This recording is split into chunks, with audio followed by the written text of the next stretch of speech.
Everything kicks off on the northern border of the Krasis kingdom, where an army braces for a massive battle. That's Duke Elian, the Lord of the Frontier, who is completely stunned by the sight on the horizon. The source of his astonishment is a colossal horde of the undead charging straight for them. An endless tide of bizarre monsters, the creatures just keep pouring in. He realizes the enemy's numbers are beyond imagination, and a dreadful, poisonous fog hangs in the air. At that moment, one of his soldiers lets out a desperate scream, pointing toward the middle of the horde. At the head of the zombie army rides the undead knight Durian, mounted on his skeletal steed. This knight's reputation is so fearsome that even 10 elite knights together would stand no chance against him. Seeing this, the soldier urges the duke to fall back and prepare for a siege, convinced they can't win. But the lord flatly refuses. The northern wall has already crumbled, and if the city gate falls, the entire nation is doomed. He resolves that they must hold the line right there, regardless of the cost, but his train of thought is suddenly broken. Out of the blue, a lone rider on horseback charges at full speed toward the enemy army. Both the soldier and the duke are dumbfounded, wondering who this lunatic is, attacking all by himself. They quickly recognize the knight as Lord Urin Rox, an envoy from the southern Marquisate. This is our protagonist, Urin Rox, a master of daggers already preparing his assault. His opponent is the formidable Durian, leading everyone to doubt that mere daggers could even leave a scratch. Yet our MC's dagger ignites with a white light and pierces through the undead knight's chest. In the blink of an eye, the weapon strikes Durian's head, the very same knight who seemed invincible. Urin blows right past the knight as the monster's body begins to crumble into ash. The soldier and Duke Elian shout in disbelief as the mighty Durian dissolves right before their eyes. Utterly shocked, the duke wonders how it's even possible, while our MC lands with flawless style. His attack wasn't limited to the knight, numerous undead were also pierced through the head. Even those odd, candle-like creatures began to melt away under the young man's power.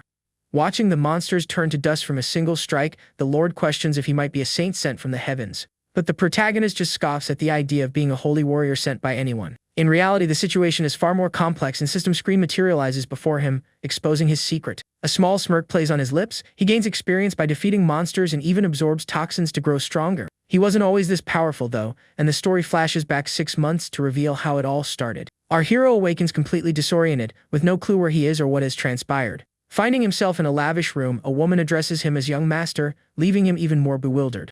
The young man's jaw hangs open as he glances around, trying to make sense of the surreal situation. He then notes the woman's striking beauty but finds the sword she wears at her hip rather unusual. She approaches asking if he's feeling alright, but our MC can barely stammer a response. Lacking patience, the woman announces she will fetch a priest and promptly exits the room. He makes a weak attempt to get her attention for some questions, but she completely ignores him. Frustrated, he mutters to himself, annoyed that the only person who could offer answers just walked out. Sitting up in bed, the protagonist once again wonders what crazy place he's woken up in. But as he glances to the side, a reflection catches his eye, filling him with a new wave of horror. In the mirror, he sees a chubby boy and is thrown into a panic, realizing that this is his new body. He cries out in despair, demanding to know what happened to his former, chiseled physique. The protagonist is utterly baffled and wonders if this is all just some twisted dream. Perhaps if he just falls back asleep, he thinks he'll wake up from this madness and return to normal. Suddenly, an older gentleman and an intimidating man walk into the room, addressing him as young master. The older man takes his hand, while the other glares at him with an expression of pure contempt. This frightening man calls him the shame of the family, looking visibly irritated that he's awake. Our MC flinches away from the old man, and the other man suggests they postpone the punishment. The more imposing man simply scoffs, making it clear he is not the least bit pleased with the situation. The priest then reports that despite fainting, he doesn't appear badly injured, and his mind is sound. He adds that most of the wounds have already healed, which should be a relief to everyone. But the MC is puzzled by the word relief, as a voice cuts in, saying it would have been better if he had perished. It was the intimidating man who now bellows at him, accusing him of assaulting his own fiancée. The powerful figure points a finger at the boy, declaring that at 19 years old, it's time he grew up. Enraged, he screams that even his younger brother has awakened his aura, while all he does is pack on pounds. Our hero's eyes widen, completely clueless about this whole concept of having an Korra. The man then commands him to go and apologize to her the moment he has recovered. Lying back on the bed, the young man has no idea who the man is talking about, since he doesn't know anyone here. The man reveals it's his fiancée, Ilia, and warns that if she doesn't forgive him, he is utterly finished. Upon hearing the name Ilia, the protagonist is stunned and fearfully stammers his agreement. Finally, the man warns him not to bring any more shame upon the Rox family, calling him by his name Urin. Urin is paralyzed with fear, breaking into a cold sweat as the gravity of his predicament finally hits him. The truth crashes down on him, and the young man questions if he has truly become this person Urin Rox. Staring at the intimidating man, he starts putting the pieces together, guessing his identity. In a moment of shock, he blurts out that the man must be Marquis Willington Rox, the renowned head of the family. The Marquis becomes livid upon hearing his name spoken so casually by his own son. Without a moment's hesitation, the big shot lands a heavy punch on Yuren's face for his insolence. The impact is so powerful that it contorts our MC's face from the force of the blow. Yuren is sent flying across the room while the others rush to calm the Marquis, who continues to berate the poor boy. Sprawled on the floor in a broken heap, the protagonist thinks this can't possibly be real. His mind goes blank for a second, and his only wish is that this is all just a terrible nightmare. He jolts awake in bed again to see a familiar figure standing in the room, observing him. Desperately, he wonders why he can't escape this seemingly endless, awful dream. The white-haired woman notices he's awake, and our MC is left speechless upon seeing her once more. A name suddenly surfaces in his mind, and he asks if she is Eren as if from a distant memory. She confirms her identity, which only deepens the young man's confusion about the whole situation. Yuren presses a hand to his head, trying to make sense of what's happening, while Eren watches him in silence. He then asks if he passed out because he went after Ilia and got thoroughly beaten by her. The woman appears surprised by his question and begins to answer in a peculiar manner. The protagonist picks up on her formal tone and wonders about the sudden ceremony between them. Awkwardly, he rephrases the question, asking directly if Ilia was the one who knocked him out, and she confirms it. Eren explains that he attacked Miss Ilia, and in response, she simply pummeled him until he lost consciousness. Hearing Eren's confirmation sends our MC into a full-blown panic, and he clutches his head in his hands. The weight of reality crashes down on him, and he realizes he is in an absolutely terrible spot. Everything suddenly clicks into place. He understands that he has somehow been transported into the web novel he wrote. And the worst part, he wasn't reborn as the protagonist but as the worthless villain who gets beaten and meets a grim end. In utter denial, he grits his teeth, refusing to accept that this is actually happening. Eren calls out to him, but the young man continues to spiral, shouting that it can't be true. In his desperation, he yells that this isn't even a webtoon, which only confuses the poor woman. The unfortunate Eren just looks at him with a bewildered expression, not understanding a word he's saying. His despair is so overwhelming that the young man breaks down in tears, thinking about the character he now inhabits. To put it simply, Yuren Rox is a complete and utter fool, devoid of talent or skill, who has never trained a day in his life. He shamelessly uses his family's name to live a life of luxury and charm his way with women. In the original story, he loses his fiancée to the protagonist, and in a fit of rage, attacks the hero, only to be soundly defeated. Ultimately, he meets a pathetic end in a dark alley completely alone. With such a bleak future looming, he wonders how he will possibly survive in this perilous world. But a flicker of hope emerges as he remembers that he, the author, knows everything that is to come. Determined, he decides he must prepare himself immediately, using his insider knowledge to his advantage. But as he tries to stand, he stumbles, grumbling about how heavy and awkward his new, overweight body feels. Eren rushes to help him steady himself, asking if he's alright as she observes his pitiful state. With a look of fierce determination, he declares he is nowhere near okay and has much to accomplish. Suddenly, his eyes fly open wide, as if he's just recalled something critically important. Eren cautions him that he should be resting, but the young man's focus seems to be elsewhere entirely. He thinks to himself that he's not seeing something that should be right in front of him. He then wonders if the trigger for his ability might be frowning, so he contorts his face into a scowl. Just like that, a status screen appears over Eren, leaving the woman utterly baffled by the strange sight.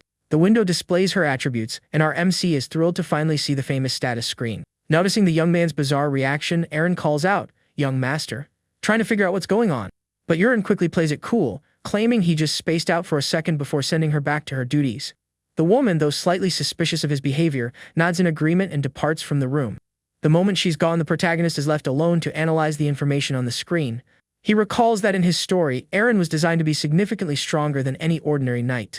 However, what truly grabs his attention is the affection attribute, which sits at a flat 0 on her status screen. Finding this feature bizarre, he wonders if his presence has somehow turned the world into a dating sim.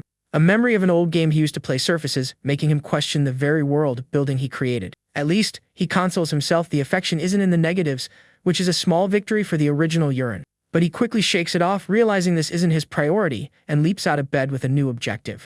The young man then rushes to the mirror, needing to check his own information immediately. Staring with determination, he concentrates on his reflection, attempting to summon his status window. Success! A system screen pops up before him, displaying his character data.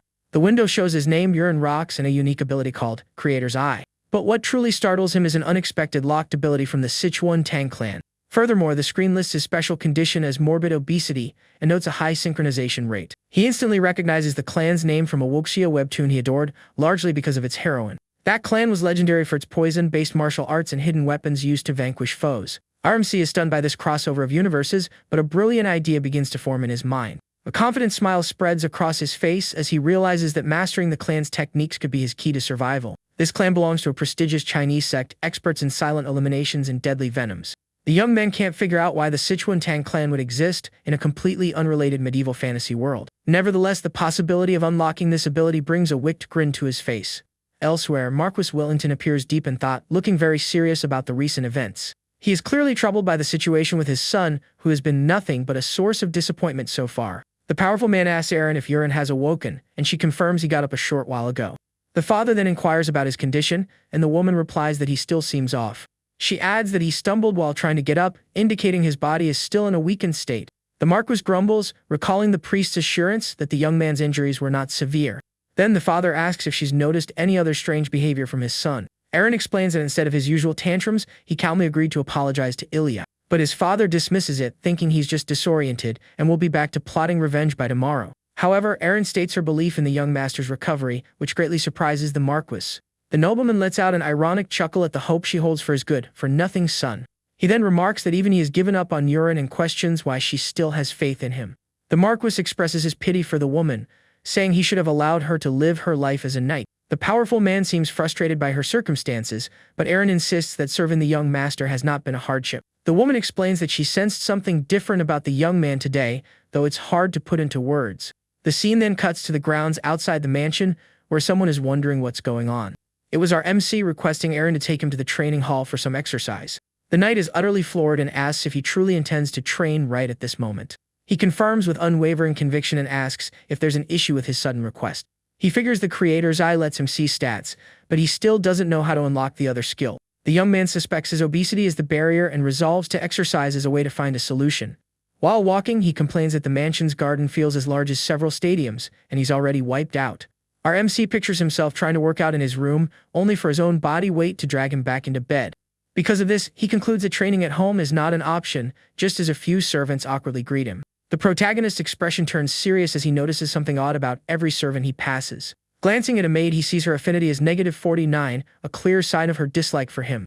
With another servant, it's even worse. The affinity is -74, indicating extreme disgust. More windows pop up showing hatred and contempt, and the young man realizes everyone here despises him. He makes a bored expression, thinking he can't really blame them, given what a total jerk the original Yuren was. Completely winded, the MC gasps for breath and asks if they've reached the training grounds yet. Aaron tells him they are almost there, explaining this is the third hall, which is rarely used by the knights. Suddenly, a mysterious man spots them and notices someone approaching the area. Using his ability on the mysterious man, our MC is startled by the information that appears on the screen. The man's name is Rekka Alian and his affinity is -91, a murderous intent. The large man recognizes him as the young master and demands to know what he's doing at the training hall. In a state of shock, our hero stammers the man's name, pointing a trembling finger at him. With a sinister grin, Rekka says it's an honor that the young master still remembers him. The young man tries to mask his fear with a forced smile, stuttering in agreement. Terrified, he whispers to Aaron, asking if there's some history between him and that guy. The brute watches from afar as the protagonist and the knight converse in hushed tones.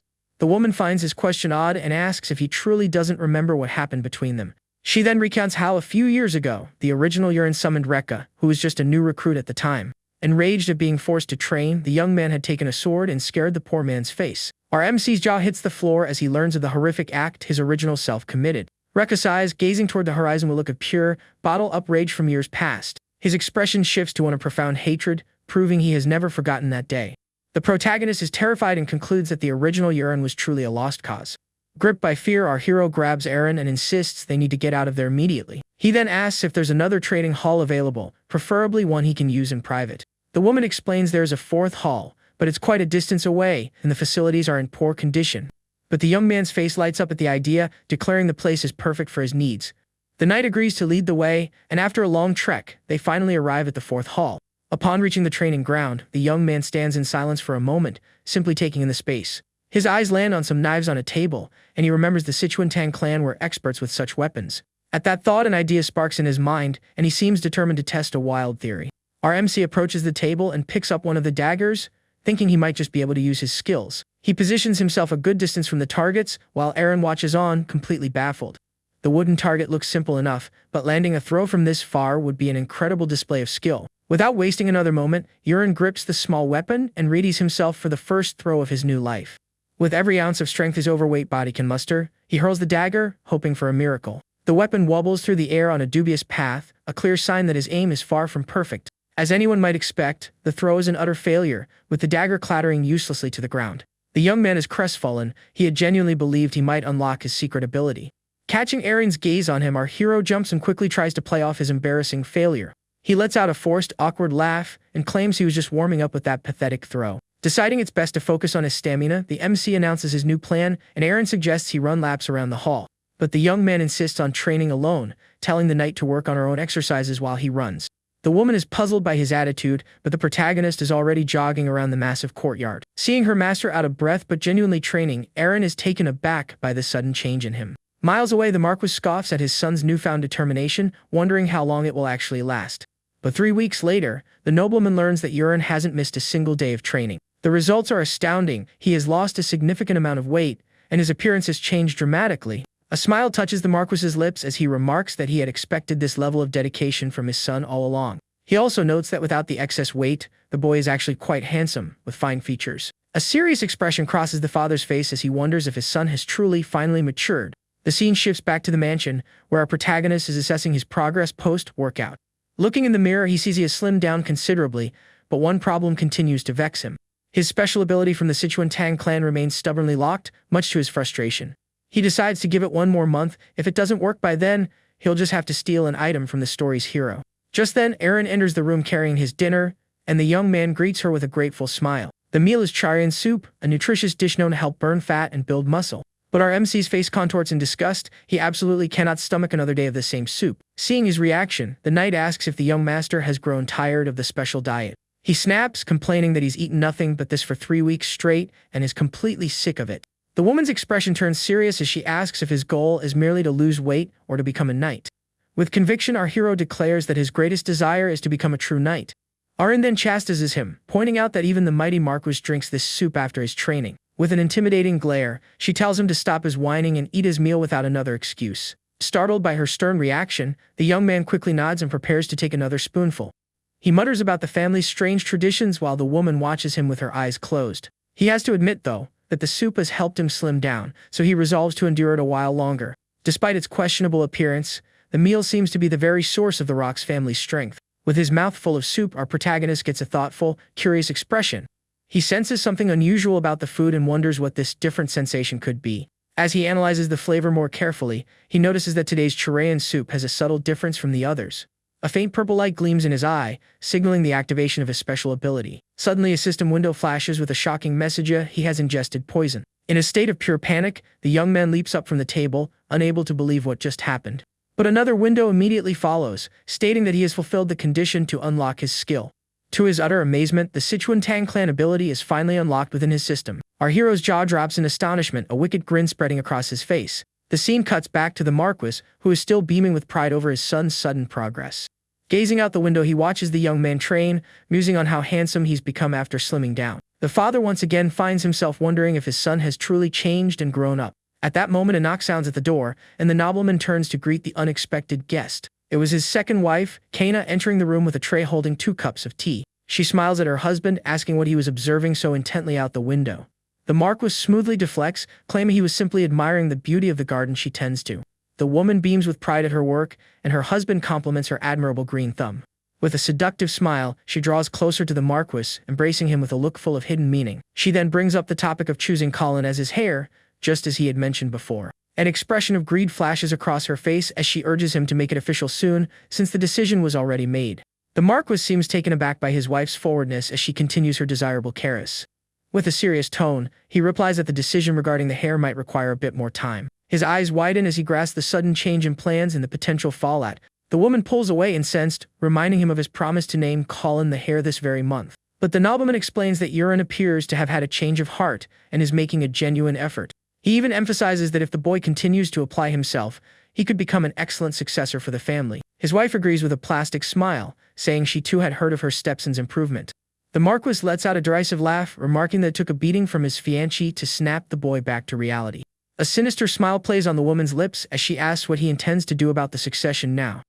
The nobleman decides to observe Euron for a while longer, considering he's only been training for 3 weeks. He does promise, however, that if the boy reverts to his lazy ways, the title of heir will go directly to Colin. Satisfied with this assurance, the woman bids him farewell, saying she will await him in their chambers. She exits the room with an air of triumph, but her expression darkens the moment the door closes behind her. Through clenched teeth and with a look of pure hatred, She vows that Yurin will pay dearly for this. Back with our MC, his jaw is on the floor as he stares at the notification of his unlocked ability. He's still in shock, muttering to himself about the completely unforeseen turn of events. The young man then realizes the condition for unlocking the skill was to ingest actual poison. He can hardly believe the system would put him through such a dangerous ordeal. But as he uses his ability on the soup again, he notices something he missed before. Tucked away in the corner of the status window is an icon indicating more information below.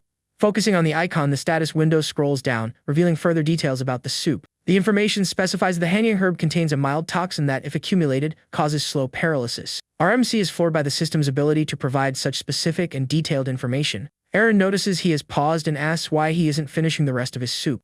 Awkwardly, he says he will and begins to quickly devour the food to cover his tension. But with his mouth full, he stops for a second, his mind racing with an important thought.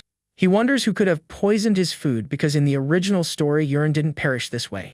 This means the storyline has diverged, and an event that should have happened has been altered. He recalls a photo of the Marquis with his younger brother, Colin, who seemed quite close to their father. By this point in the story, Colin should have been named the Hare, and he wonders if he's the reason for the delay.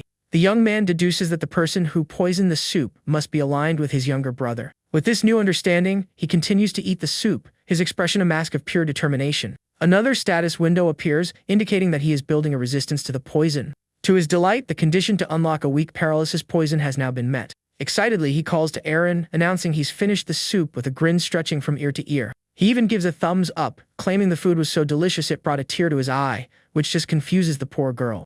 The protagonist then requests some time alone, and the knight, though perplexed, agrees to his wish.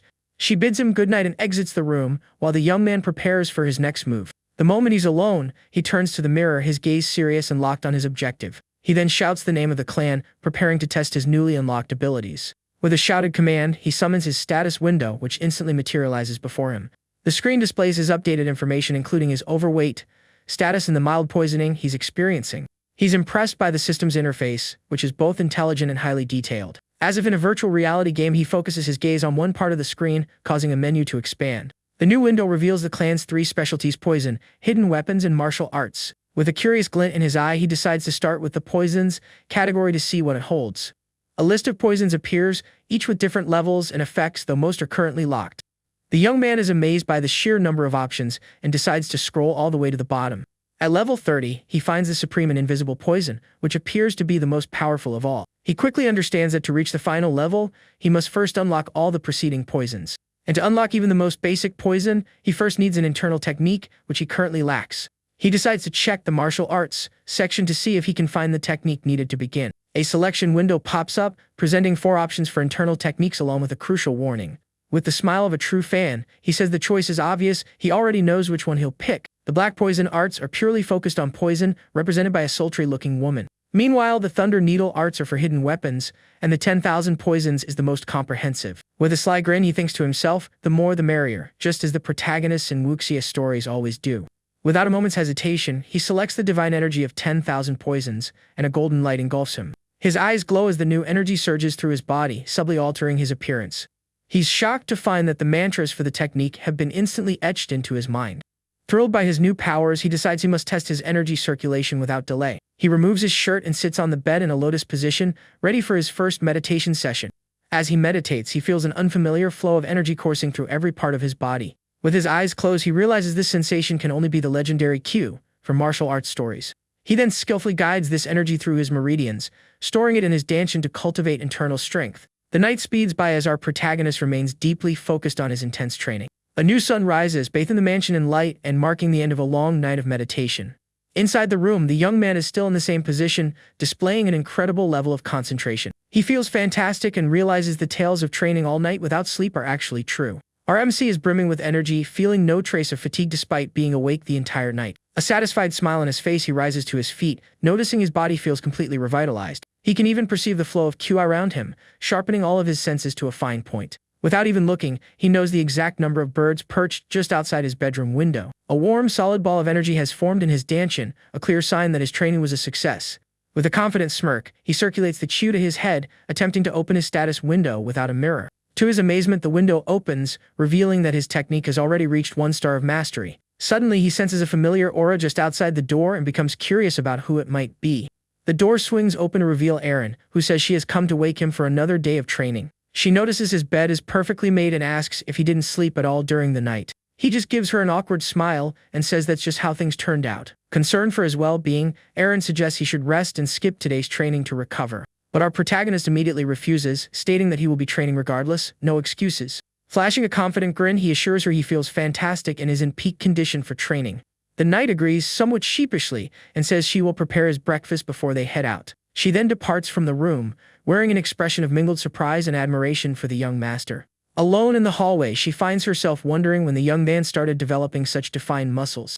Back at the training hall, our hero and Eren get ready for another grueling session. He approaches the weapon table, his gaze fixed and determined on his primary goal. Eyes locked on the daggers, he thinks to himself that the stories about the power of QI are definitely true. The young man then selects one of the knives with a serious expression, preparing for his throw.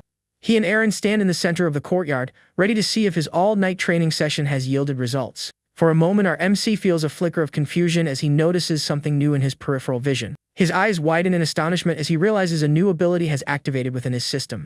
A crosshair like one from a shooting game appears in his vision, zeroing in on the center of the target before him. Thrilled by this development, he locks the crosshair onto the target, preparing for a perfect throw. With his vision partially obscured by his bangs, he focuses on the sight and unleashes the dagger with precision. Eren watches the scene, her expression a mix of concern and curiosity about the outcome. The young man executes a swift, skillful motion, demonstrating a vast improvement in his technique. The dagger flies true, striking the absolute center of the target with impressive force. A victorious grin spreads across his face as he celebrates the flawless shot and his rapid progress. Eren is completely stunned by the young master's perfect, seemingly impossible throw. A system window appears notifying him that the hidden weapons skill has been successfully unlocked. The knight rushes over to him and asks what he just did, having never witnessed anything like it. With a self-assured smile, the young man replies that he's not entirely sure himself, but his training clearly paid off. The woman's jaw hangs open, utterly unable to comprehend the young man's sudden and incredible leap in skill. Our MC notices her amazement and, with a mischievous grin, decides to go for another round. A serious look on his face and a red aura swirling around him, he readies himself for the next throw. As he concentrates for the release, he feels a warm energy gathering in his abdomen. The energy surges through his body, granting him a profound sense of power and control over his movements. He decides to launch the next dagger with even greater force and velocity to push his limits. With a precise motion, he hurls the weapon, which streaks toward the target enveloped in a white aura. The new dagger smashes into the first one, splitting it in two and driving even deeper into the target. The impact is so powerful that the wooden target itself cracks, showcasing the sheer force of his throw. Eren gasps in astonishment, witnessing the incredible feat that just unfolded before her eyes. She points at the completely shattered target, unable to process what she has just seen. Our hero muses that having a video game crosshair is basically like having a cheat code for life. He's reminded of his past as a professional gamer, where he even won a major shooting game tournament. The knight remains in a state of shock, wondering what on earth is happening to the young master. The protagonist then turns to her, asking if she senses anything different about him. After a moment of thought, she replies that the only change she noticed is that he looks slimmer than yesterday. Our MC is taken aback by her response and asks if he suddenly lost a lot of weight. She clarifies that he's been slimming down for a while, but today's change was particularly striking. The young man grows pensive, realizing she is unable to sense the internal energy flowing within him. A confident smile spreads across his face as he understands the implications for his future in this world. He is the only one capable of wielding internal energy, and no one can detect it, an unbelievable advantage. With a smug chuckle, he picks up another dagger and invites Eren to continue practicing with him. Without hesitation, he lets another one fly, hitting the target with pinpoint accuracy and showcasing his newfound skill. He continues to practice his throws, nailing the center of the target time after time without a single miss. Elated by his progress, he prepares for yet another launch with a triumphant smile. The dagger soars through the air and embeds itself in the target with stunning force, leaving Eren speechless. She is utterly floored by his skill, covering her mouth with her hands in disbelief. The knight then asks if she can try, a request that piques our protagonist's curiosity. She takes one of the daggers with a serious expression, ready to demonstrate her own abilities. With a fierce battle cry, she hurls the weapon with all the strength and experience of a trained knight. But her throw is a complete disaster. The dagger ricochets off the target and clatters to the ground. Our hero doesn't miss the opportunity to tease her, letting out a laugh at the knight's epic failure. For a second, he looks confused as if he's just remembered something important.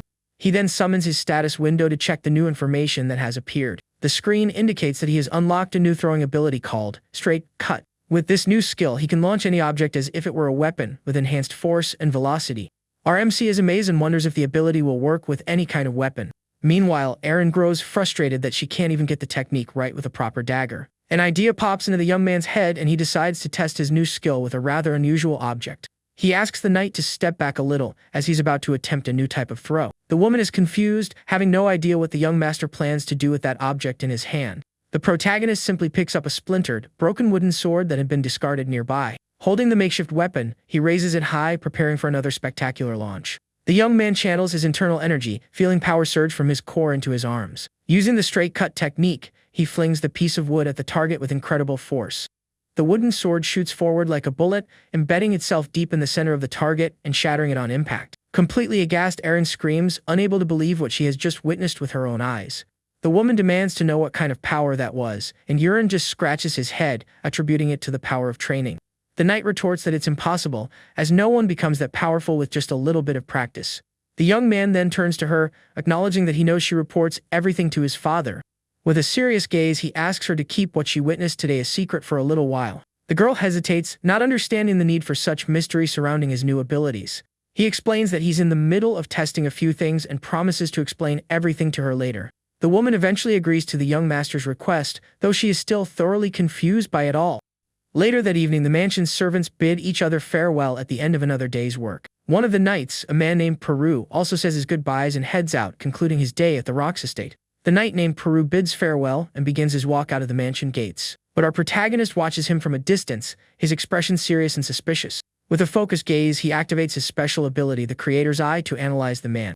A status window then materializes, displaying the man's name and a suspicious poison-related skill. Reading the skill, Poisonous Touch, he becomes absolutely certain that this man was responsible for the poison in his soup. With his target identified, our MC braces himself. The true test of his abilities is about to begin. He then aims at the knight with an energy crosshair, preparing to strike from a distance. Euron decides to use the paralysis poison he unlocked earlier thanks to Erin's soup. A malicious smile on his face, a green, snake-like energy shoots from his hand at incredible speed. The attack strikes the knight squarely in the back, catching the poor man completely off guard. The man grunts in pain, feeling the impact of the strange energy that hit him out of nowhere. Suddenly, he feels his entire body seizing up and cries out in terror, not understanding what's happening. His muscles lock solid, and he realizes with dawning panic that he can't move at all. The knight collapses face first onto the ground as our hero celebrates the success of his first poison attack. A window appears over the man's body, indicating the poison's effect will last for a full hour. Without wasting a moment, the protagonist slings the man over his shoulder and carries him to a secluded spot.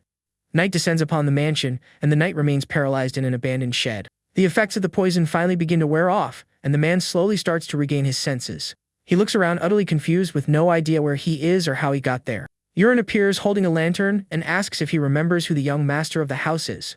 The knight is terrified to see the young master standing before him and breaks out in a cold sweat. With a sinister smile, Euron threatens him, saying that if he values his life, he'd better answer correctly. The scene shifts to the dimly lit shed, where our hero prepares for an interrogation. The young man crouches in front of the paralyzed man, stating he has a few questions for him. He then lays out the rules, blink once for yes and twice for no. RMC asks if the knight understands the system, and the poor man looks absolutely terrified. Left with no other option, the man blinks once, confirming that he understands the rules of this twisted game. Satisfied, Euron gets straight to the point, asking if he was the one who poisoned the soup. The knight's eyes go wide, completely blindsided by the young master's direct accusation. The protagonist presses on with the interrogation, wanting to know exactly which poison was used. With a confident smirk, he asserts that it was the Haniang herb, leaving the man utterly speechless. The knight blinks once, confirming the young man's suspicion, who seems pleased with the answer. A small, self-satisfied smile plays on our hero's lips as he prepares for the most crucial question of all. He then asks if the person who ordered the poisoning was Marchioness Kaina, his stepmother. His eyes gleam intensely as he awaits the answer that could potentially change everything. But to his astonishment, the man blinks twice, denying that the Marchioness was the one behind it. Enraged, the protagonist whips out a dagger and warns him that he better not be lying. He presses the cold blade against the man's neck, cautioning him that dishonesty will have severe consequences. With a serious and menacing glare, the young man repeats the question, demanding the truth once and for all. The knight is frozen with fear, unsure how to respond to the furious young master. Even under threat, the knight blinks twice again, maintaining his denial of the young master's accusation. RMC is taken aback, wondering if the man is telling the truth or simply lying through his fear. He senses that the man isn't lying and begins to question who the real mastermind could be. But the young man decides to set that aside for now and pulls something from his pocket for the knight. The protagonist reveals a glowing pill and orders the man to swallow it immediately. Before he can react, Euron forces the man to swallow the paralyzing poison he created. Terrified, the knight swallows the pill dry, feeling the poison slide down his throat. A triumphant smile crosses the young man's face as he informs the knight he now has exactly 1 month to live. Urine explains that without the antidote, which only he possesses, the man's organs will dissolve. Therefore, from this moment on, the knight is to follow his every command without question. A malicious grin across our MC's face as he asks if the man understands the message loud and clear. Terrified, the knight blinks just once, agreeing to the young master's terms. Satisfied with the response, the protagonist places a hand on the man's head to cure him. A system window appears, and he releases the paralyzing poison he had used on the man. The man is shocked to see the notification confirming the poison has been purged from his body. Urine informs him he can now move and speak, and the knight agrees with a mix of fear and respect. Our hero then asks one more time who ordered his poisoning. The knight hesitates for a brief moment, but ultimately decides to tell the young master the truth. He reveals that the mastermind was the captain of the knights, Karox Livingstane.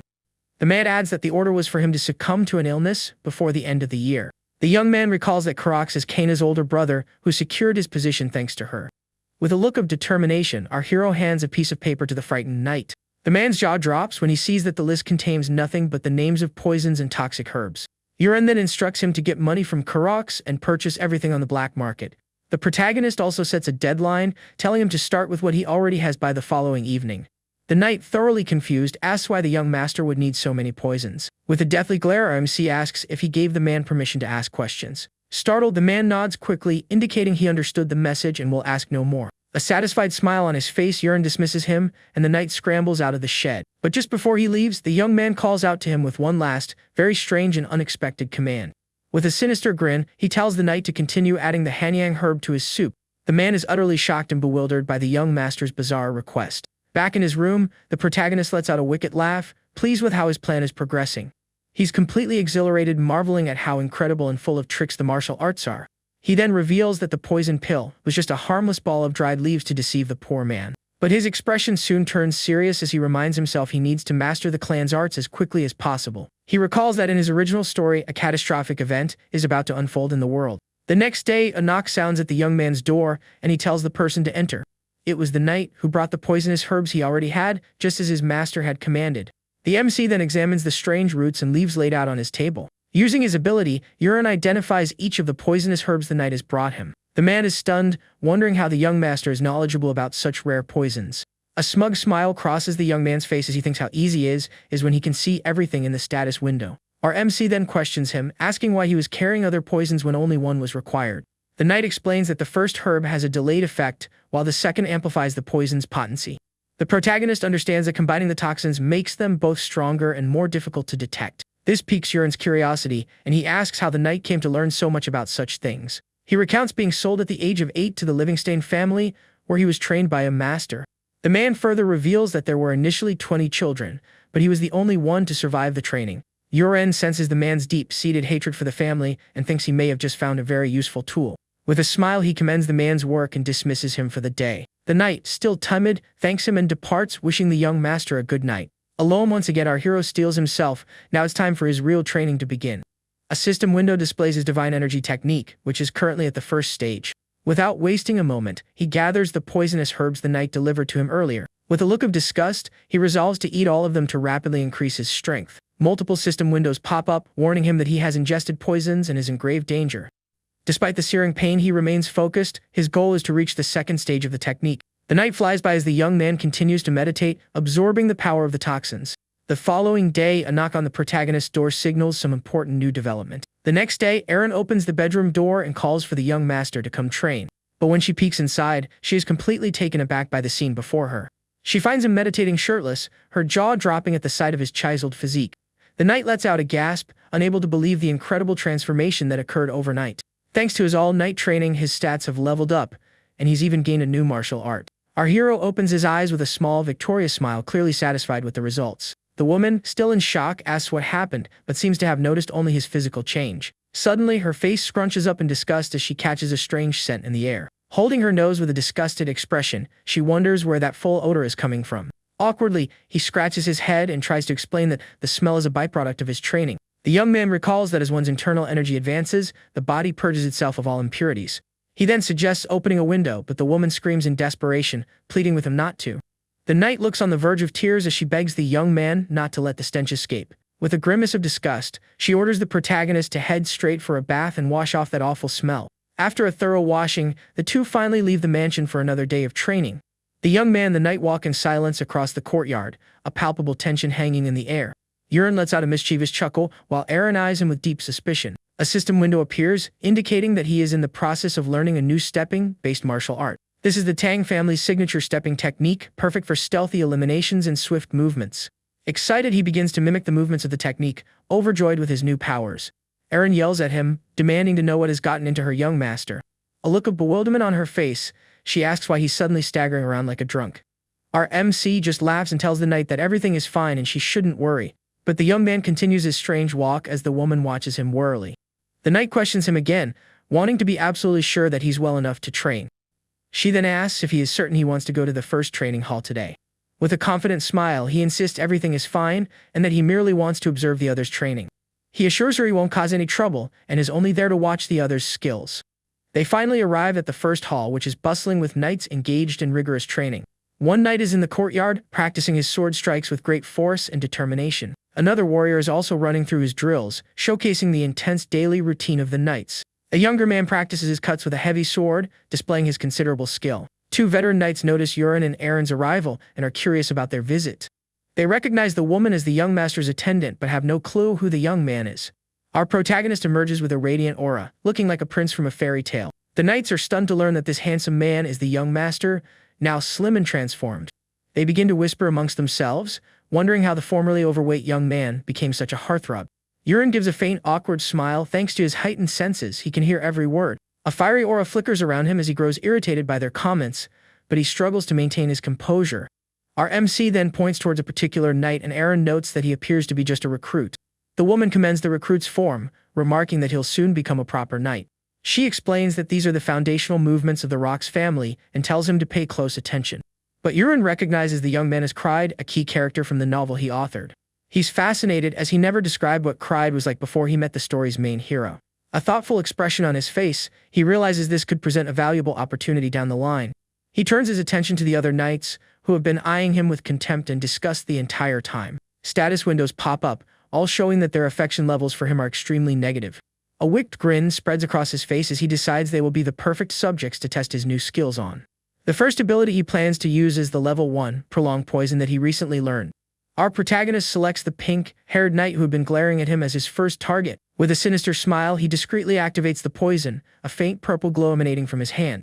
The pink-haired man looks confused for a second, feeling a strange sensation wash over his body. Suddenly, he drops to his knees, clutching his stomach in agony, his sword falling to the ground. The other knights rush to his side, concerned, asking if he's feeling all right.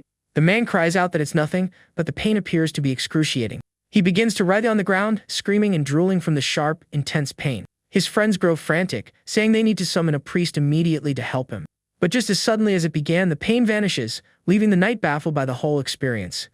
The other knights are left scratching their heads, wondering what on earth just happened. Annoyed, they start yelling at their friend, assuming he was just pulling a tasteless prank.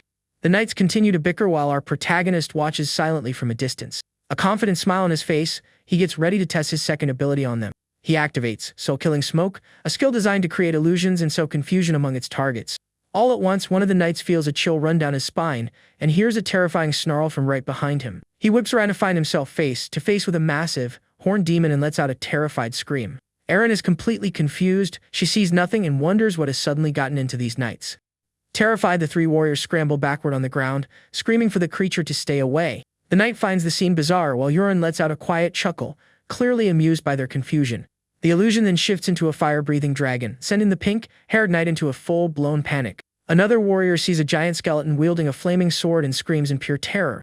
The bald member of the group gets to his feet, sword at the ready, prepared to fight the illusion he sees. But then, the illusion disappears as quickly as it came, leaving him bewildered and confused. The three knights stare at each other in disbelief, beginning to argue about what they just saw. Our MC senses that things could escalate and decides he's conducted enough tests for one day. Satisfied with the results, he calls to Aaron and says it's time for them to leave. With a smile, he remarks that the place is far too noisy and he'd prefer to go to a different hall. As they are walking back toward the mansion, a maid comes running up to them with a message. The woman informs him that a visitor has arrived for the young master, which piques Euron's curiosity. The maid seems flustered, stuttering slightly before she announces the name of the unexpected guest. She then reveals that Miss Ilia, the young man's fiancée, has arrived for a surprise visit. Euron thinks of his fiancé Ilia Marcus, the fierce fighter who has come to see him. He recalls that in the original story, it was at this very time that she would ask to break off their engagement. However, the original Yurin had always stubbornly refused to accept the end of their relationship. Our hero sighs, realizing there's no way around it. He has to face this situation head-on. The young man's fiancée strides into a receiving room, her expression serious and resolute. She stands with her back to the door, silently vowing that this time, she will see the engagement annulled. At that moment, our MC enters the room, and the woman turns as her name is called. The moment she sees him, her eyes go wide, completely stunned by the young man's appearance. Yurin enters with the air of a dashing hero, leaving the woman utterly speechless. She stammers, asking who he is, as she doesn't recognize him in the slightest. Our hero is confused and replies that it's him, Yurin, the same fiancé she's always had. The woman is beside herself with shock, while he acts perfectly normal, remarking that it's been a while. Ilya mentions hearing rumors that he had lost weight, but had dismissed them as mere gossip. She steps closer, asking how he could have changed so drastically in less than 2 months. The young man pauses for dramatic effect before revealing the secret behind his transformation. With a smile, he explains it was because he put in the effort and trained diligently every single day. Yurin elaborates that after she beat him, he did a lot of soul-searching about his worthless lifestyle. A confident look in his eye, the protagonist asserts that he has finally decided to change for the better. His fiancée becomes defensive, asking if he's seeking revenge or trying to pick another fight with her. But to her utter astonishment, our hero immediately drops to one knee before her. The woman is shocked by his gesture as the young man tells her how incredibly grateful he is to her. With his head bowed, he thanks her, explaining that because of her, he was finally able to turn his life around. For that reason, he says if she wishes to end the engagement over what happened, he will accept her decision. The fiancée's jaw drops, her eyes shining as she wonders who this man standing before her truly is. He simply replies that he is just the same old scoundrel Yurin Rocks that she once knew. The young man bows once more, offering another apology and leaving the woman completely flustered. She remains speechless, unable to believe his sudden and dramatic change in attitude. He thinks to himself that, technically, the fault lies not with him, but with the body's previous owner. But he is humbling himself in this way for a very specific and important reason. A status window appears, showing her affection is at -16, but also that she has a special trait. Ilya is no ordinary hero and she possesses the formidable ability, Sword Queen. This power allows her to grow stronger, and in the story, she saves the hero and defeats the main villain. That's why he must make her an ally, but the woman just tells him to get up off the floor. Her expression serious, she questions if he is truly being sincere about his desire to change. He stammers out a promise, but his fiancée is not convinced and demands he swear on it. A powerful and intimidating pink aura then erupts from her body, bearing down on our hero. The young man feels the immense pressure of her aura, and recalls seeing this scene somewhere before. She demands that he swear he will no longer lie as he did before, threatening him if he breaks his vow. Our MC is stunned. This line was originally meant for the novel's hero, not for the worthless Yurin. Barely able to breathe, he whispers the first words of his secret technique. He then bellows the name of his technique, the divine energy of 10,000 poisons, with all his might. A purple aura explodes from his body as he rises to his feet, meeting his fiancée's gaze with equal power.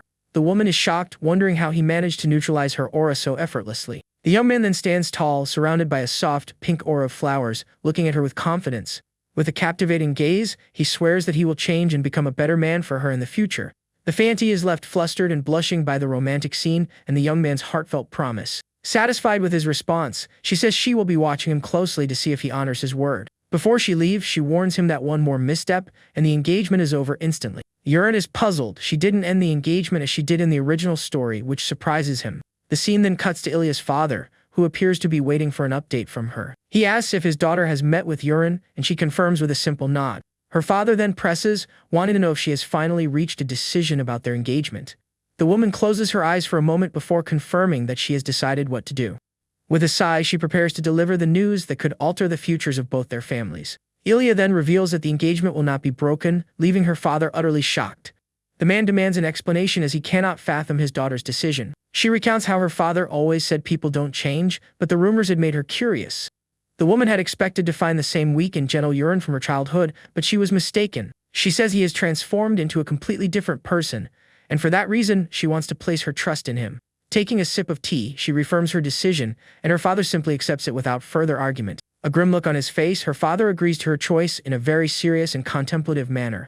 The woman then adds that if he ever reverts to his old, worthless self, she will personally put an end to him. Her father chuckles, remarking that she is a true heroine and asks her to take good care of Yurin. She then stands to leave, but the Marquis invites her to stay for a few more days.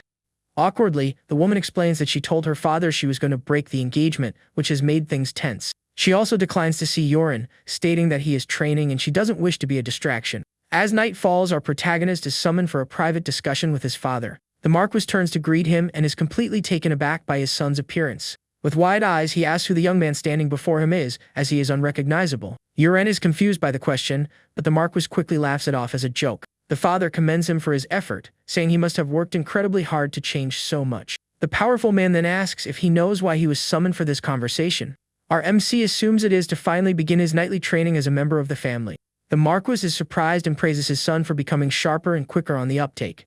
Excitedly, the father announces it's time for him to learn the sword art of the formidable Rox family. But Uren cuts him off, stating that he has something to say regarding his training. The Marquis is enraged when he learns his son wishes to master the art of dagger throwing. Our hero confirms with a nod, which only serves to further infuriate his father. His father shouts that this is unacceptable, calling dagger throwing a cheap trick fit for common thieves.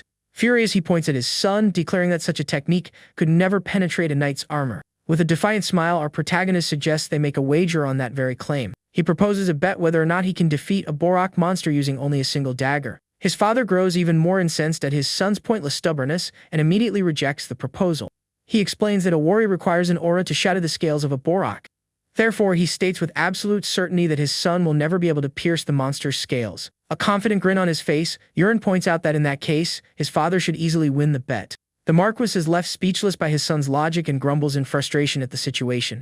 His patience worn thin, the father accepts the bet, determined to put an end to this foolishness once and for all. He then asks what the stakes are, and our MC declares that if he wins, he gets to train on his own terms. Back in his room, he celebrates the fact that Eren kept his secret training from his father. The young man becomes pensive, wondering just how many attempts it will take to pierce the monster's scales. A look of determination on his face, he decides to consume more poisonous herbs to level up his technique. Just then, Eren appears at his door with an important message from the Marquis. She informs him that the test is scheduled for tomorrow at noon in the mansion's first training hall. Our hero is silent for a moment, and the knight asks if he's aware of the bet. She then reveals that the entire mansion is laughing at his expense, making jokes about the test. A sinister smile plays on her lips as she tells him everyone is looking forward to the master's public humiliation. The young man feels a pang of depression, realizing that despite everything, he's still public enemy number one. In a panic, he asks if all those people are really going to be watching his test in the hall tomorrow. The knight confirms it, adding that the hall will be packed since the Marquis hasn't restricted access. Our MC grumbles in annoyance, realizing his personal test has been turned into a public spectacle. But with a confident glint in his eye, he turns to Eren and asks for her opinion on the matter. The knight then smiles and predicts that tomorrow will most likely be the young master's day to shine. The next day, a status window announces that his technique has reached the 3rd level of mastery. The training hall is absolutely packed, with everyone buzzing in anticipation of the grand event. People have come from all over the city to watch the young master's test, which has become a major attraction. The crowd continues to roar and cheer, eagerly awaiting the start of the day's spectacle. Uren stands in the arena, surprised by the sheer number of people who have come to watch the fight.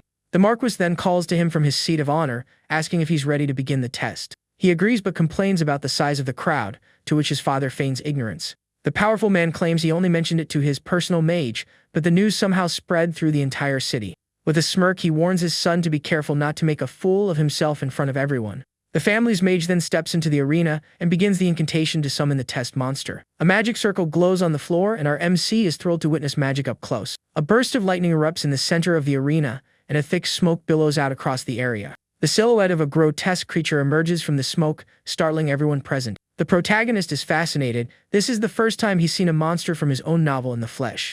As the author, he had only brought the creature to life with words, and now it stands right before him. The monster is a Borak, a marine creature standing 1.5 meters tall with razor-sharp teeth. The audience is horrified by the beast's hideous appearance, and some children begin to cry. Our MC stands face to face with the creature, marveling at its appearance in real life. He then recalls that the Borak was a monster he had invented on a whim, without much thought. The idea had come to him while eating sashimi at a restaurant, when he was completely out of inspiration for the novel. A smile touches his lips as he thinks that if it weren't for the arms and legs, the creature would almost be cute. But the monster quickly opens its tooth-filled maw and lunges forward to attack our hero. The young man is startled by the surprise attack and scrambles to dodge as fast as he can. Utilizing his new stepping technique, he manages to evade the blow with surprising agility and grace. The crowd gasps at the monster's speed and the young master's impressive dodging skills. The Marquis jolts to his feet in concern, but one of his guards prevents him from interfering in the fight. Uren notes that the monster attacks without warning, but also that it isn't exceptionally fast. He then prepares for counter-attack, needing to identify the creature's weak point. Dagger in hand, he concentrates, aiming to test the thickness of the Borak's scales. Suddenly, a crochet like from a video game appears in his vision, focusing on a specific spot. The crusher locks onto a weak point right in the center of the monster's forehead, surprising our hero. Without wasting a second, he decides to test his theory and prepares for a precise throw. With a swift and accurate motion, he hurls the dagger with all his strength and energy. The weapon flies in a perfectly straight line and strikes the Borak's weak point with a heavy impact. The dagger sinks into the monster's head, its eyes widening at the unexpected blow. The creature slumps to the ground, already lifeless, a single dagger embedded in its forehead. Urian's jaw drops, a look of surprised delight on his face. The beast went down with just one hit. The entire audience is left speechless, unable to believe what just transpired before their eyes. The Marquis shouts in shock at the scene, having never imagined his son could actually win. Abruptly, the crowd erupts into a roar of cheers and applause, celebrating the young master's victory. Everyone chants his name, praising him for the incredible skill he demonstrated in the arena. A bashful smile on his face, our hero basks in the moment of glory and gives a wave to the audience. Suddenly, the Marquis bellows his name, his expression a mixture of pure rage and disbelief. He rises from his throne, demanding to know how on earth his son accomplished that with a single dagger. Urian cheekily replies that he just aimed well, which only serves to further enrage his father. The Marquis refuses to accept the defeat, and our MC calls him out on his attitude. He argues that a Borak falling to a single dagger is nonsensical and must have been pure luck. With a provocative grin, the young man questions if the great Marquis is planning to go back on his word. The mage then steps forward, explaining that the dagger struck a point on the monster that had no scales. The father continues to insist it was a fluke, but Urian stands firm, saying a bet's a bet, and he won. The Marquis tries to goad him into another fight, but the young man refuses to fall for the ploy. So, the father decides to sweeten the deal, adding another promise to the wager to tempt his son. With a serious expression, he declares that if the young man wins again, he will grant him any wish he desires. Urian's eyes light up at the proposal, and he asks if he can truly ask for anything. His father then reveals that the next opponent will not be a monster but a knight. He asks if his son accepts the new challenge, fully expecting him to back down from the crazy idea. But to the shock of everyone present, our hero accepts the bet without a moment of hesitation. A sly look in his eyes, the young man realizes this is the perfect opportunity to advance his plans. Then the commander of the Knights, Karax, steps into the arena to serve as our hero's opponent. He thinks this is his chance to shatter the pride of the scoundrel who tried to poison him.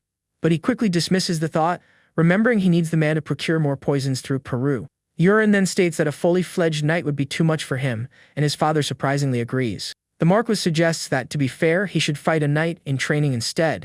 Our protagonist's eyes widen, his father's suggestion is exactly what he had been hoping for. He then asks if he can choose his opponent, and his father agrees without giving it much thought.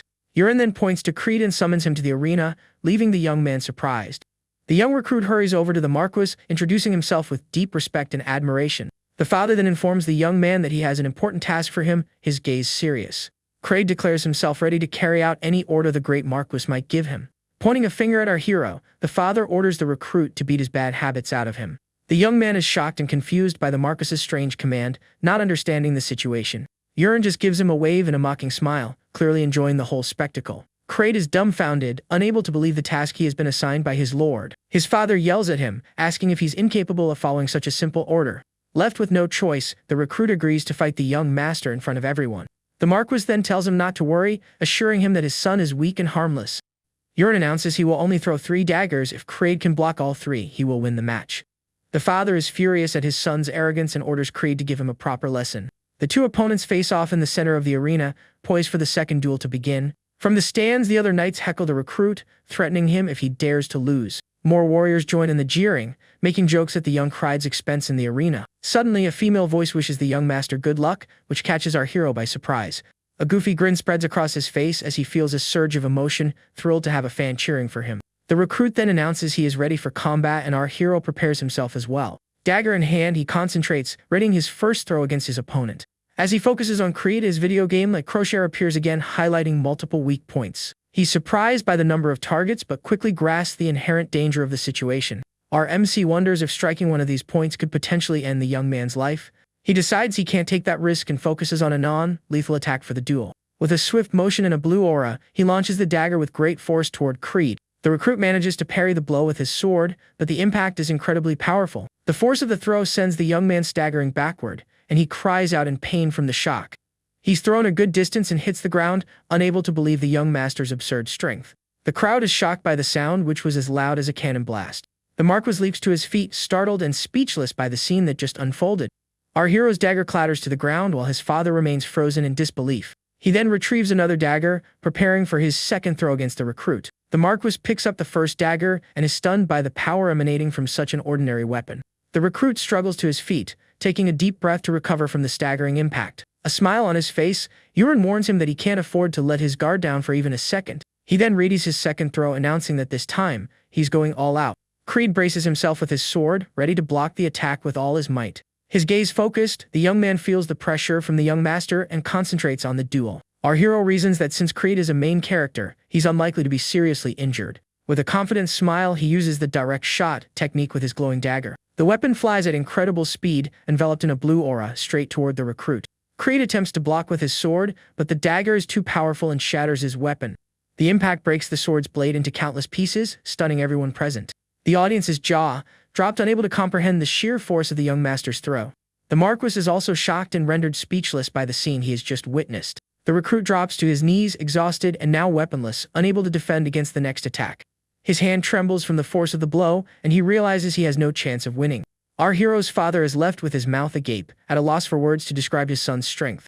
He approaches and calls out to him for a private word, attempting to call off the bet. But Yurin cuts him off, reminding him the bet isn't over yet, there's still one dagger left.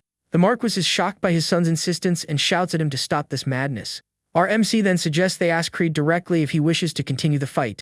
With a serious gaze, our hero turns to the recruit and tells him to raise his head. The young man lifts his face, his expression a mixture of exhaustion and admiration for the young master.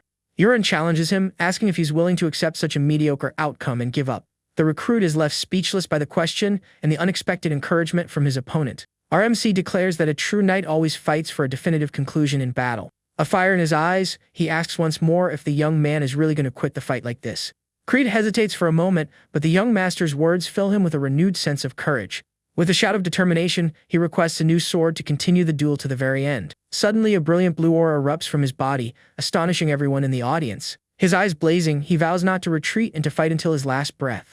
The other knights are dumbfounded, unable to believe what they are witnessing in the arena. The Marquis cries out in shock. The knight, in training, has just awakened his aura. With a new sword in hand, the recruit prepares for the next attack with his full power. Yurin smiles. Creed's berserker trait is manifested now that he's reached his limit. Facing a stronger opponent, he realizes he can now test his more advanced techniques. The recruit takes his stance with his new sword and tells the young master to throw the final dagger. But the Marquis steps in, telling his son to stop, insisting the fight has gone on long enough. The father is amazed by the recruit's aura, noting it's on par with that of a senior knight. He then asks his son what he plans to do now that his opponent has become so much stronger. A confident smile on his face, our hero retrieves his last dagger, ready to conclude the bet. With a victorious grin, our hero prepares for the final, decisive throw. He then launches not one, but a volley of daggers simultaneously toward Creed. The recruit is baffled by the multiple projectile attack and readies his sword to defend. He recognizes the technique as curved mountain and wonders what the young master is planning. Furious, he yells at our MC, thinking he's just toying with him and not taking the fight seriously. With a single swing of his sword, he manages to deflect all the daggers that were flying at him. The weapons ricochet off the sword's blade, flying harmlessly away without causing any damage. Both the recruit and the Marquis are confused as the daggers seem surprisingly weak and slow. But one of the daggers suddenly curves in mid-air and strikes Creed's shoulder by surprise. The weapon embeds itself in his shoulder, and the young man feels an intense pain shoot through his body. He cries out in agony and begins to drool as the poison on the dagger's blade takes effect. The audience is shocked. The dagger had appeared extremely slow and easy to avoid. The knights accuse the recruit of faking it and going easy on the young master. Yurin realizes he must have infused too much internal energy into the throw, making the pain unbearable. The Marquis approaches, stating they will discuss this later as the bet is now officially over. He then declares that his son has won the wager and successfully completed the proposed challenge. A satisfied smile on his face, our hero basks in his victory and his father's acknowledgement. The recruit continues to writhe in pain on the ground, feeling the poison spreading through his system. Yurin approaches him and uses his internal energy absorption technique to heal the wound. The young man is shocked as he feels the pain vanish and realizes the young master has saved him. A look of deep admiration on his face, Creed thanks our hero and bows with profound respect. The recruit also offers an apology, which leaves the protagonist confused about the source of all the drama. He explains that he thought the young man was underestimating him, but now he sees it was a divine technique. Creed then concludes that he must have been hiding his true abilities, which further confuses our MC. The recruit spins a wild theory, asking if he pretended to be weak because of some secret organization. Our hero is secretly delighted by this turn of events, while Creed believes it must have been a great sacrifice. The recruit's mind races and he becomes excited as he's a big fan of a good conspiracy theory. He then offers to help Yurin in his fight against any secret organization that might exist. A system window pops up, showing that his affection has suddenly jumped to 26. With a smirk, the protagonist muses that berserkers are surprisingly easy to manipulate. The recruit then shouts to the crowd that the young master was never a good for nothing and vows to spread the truth. Our MC is pleased Creed will be a useful ally in the future. He then sees Eren approaching them. The knight comes closer and remarks that he put in a great effort during that day's test. With a slight smile, the young man simply thanks her for the compliment. As they walk, the knight mentions that she had never seen the technique he used at the very end. He confirms it's a new ability and asks for her assessment of his new power. The woman explains that if she had faced him without knowing the technique, she would have been defeated for sure. However, she adds that now that she has seen the attack, she believes she could defend against it. Eren thinks to himself that she's not lying and recalls one of her special abilities. A window displays Eren's clear mind trait, a rare and incredibly powerful ability. The young man then tells Eren that if she weren't his attendant, she would likely be a full-fledged knight. His gaze serious, he asks her if she is truly content with the life she currently leads. The woman becomes flustered by the question, not understanding the reason for this line of conversation. The scene then shifts to the Marquis's office, where he appears to be deeply engrossed in his work. In his study, the powerful man seems lost in thought as he reviews some documents. Just then, Eren enters the room and addresses him as Lord, which slightly irritates his father. His father shouts in frustration, ordering his son to call him Father when they are alone. Startled by the reaction, our hero quickly agrees and addresses him as Father, as commanded. The Marquis then questions him about the technique he used, stating he couldn't find anything like it in the family records. He adds that it should be impossible to master such a technique with only a month of training. A serious and suspicious look on his face, the father demands his son tell him the absolute truth. RMC knows he can't reveal the truth but has already concocted a cover story for this situation. With a confident smile, the young man claims that he stumbled upon a very interesting book. His father is puzzled by this answer and asks what kind of book he could have found in the mansion. Eren explains he was in the library's attic, searching for effective training methods. He then recalls how he tripped over a book that had been left lying on the library floor. Annoyed, the young man grumbled to himself, wondering who would leave a book in the middle of the walkway. Suddenly, another book tumbled from the top of a shelf and landed squarely on the poor boy's head. Confused, he wondered what this strange book was that had just fallen on him out of nowhere. It was a book with no title, but its cover was engraved with a mysterious and bizarre pattern. He continues his tale, saying that without much thought, he opened the book he found. All at once, a brilliant light erupted from the book, and something was seemingly absorbed into his mind. The protagonist concludes his story by saying that after that, the book simply vanished. Shocked, his father exclaims that it could only mean the book was a magical tome. A victorious smirk on his face, our MC thinks that his father bought the story hook, line, and sinker. He remembers that he was the one who created the concept of magical tomes in his own novel. His father then remarks that the attic library contains so many books that even he hasn't read them all. Because of this, the powerful man says his son was incredibly fortunate to find such a rare volume. The young man agrees enthusiastically, saying he practically hit the jackpot. He then reminds his father that a promise is a promise, and he will not be learning to fight with swords.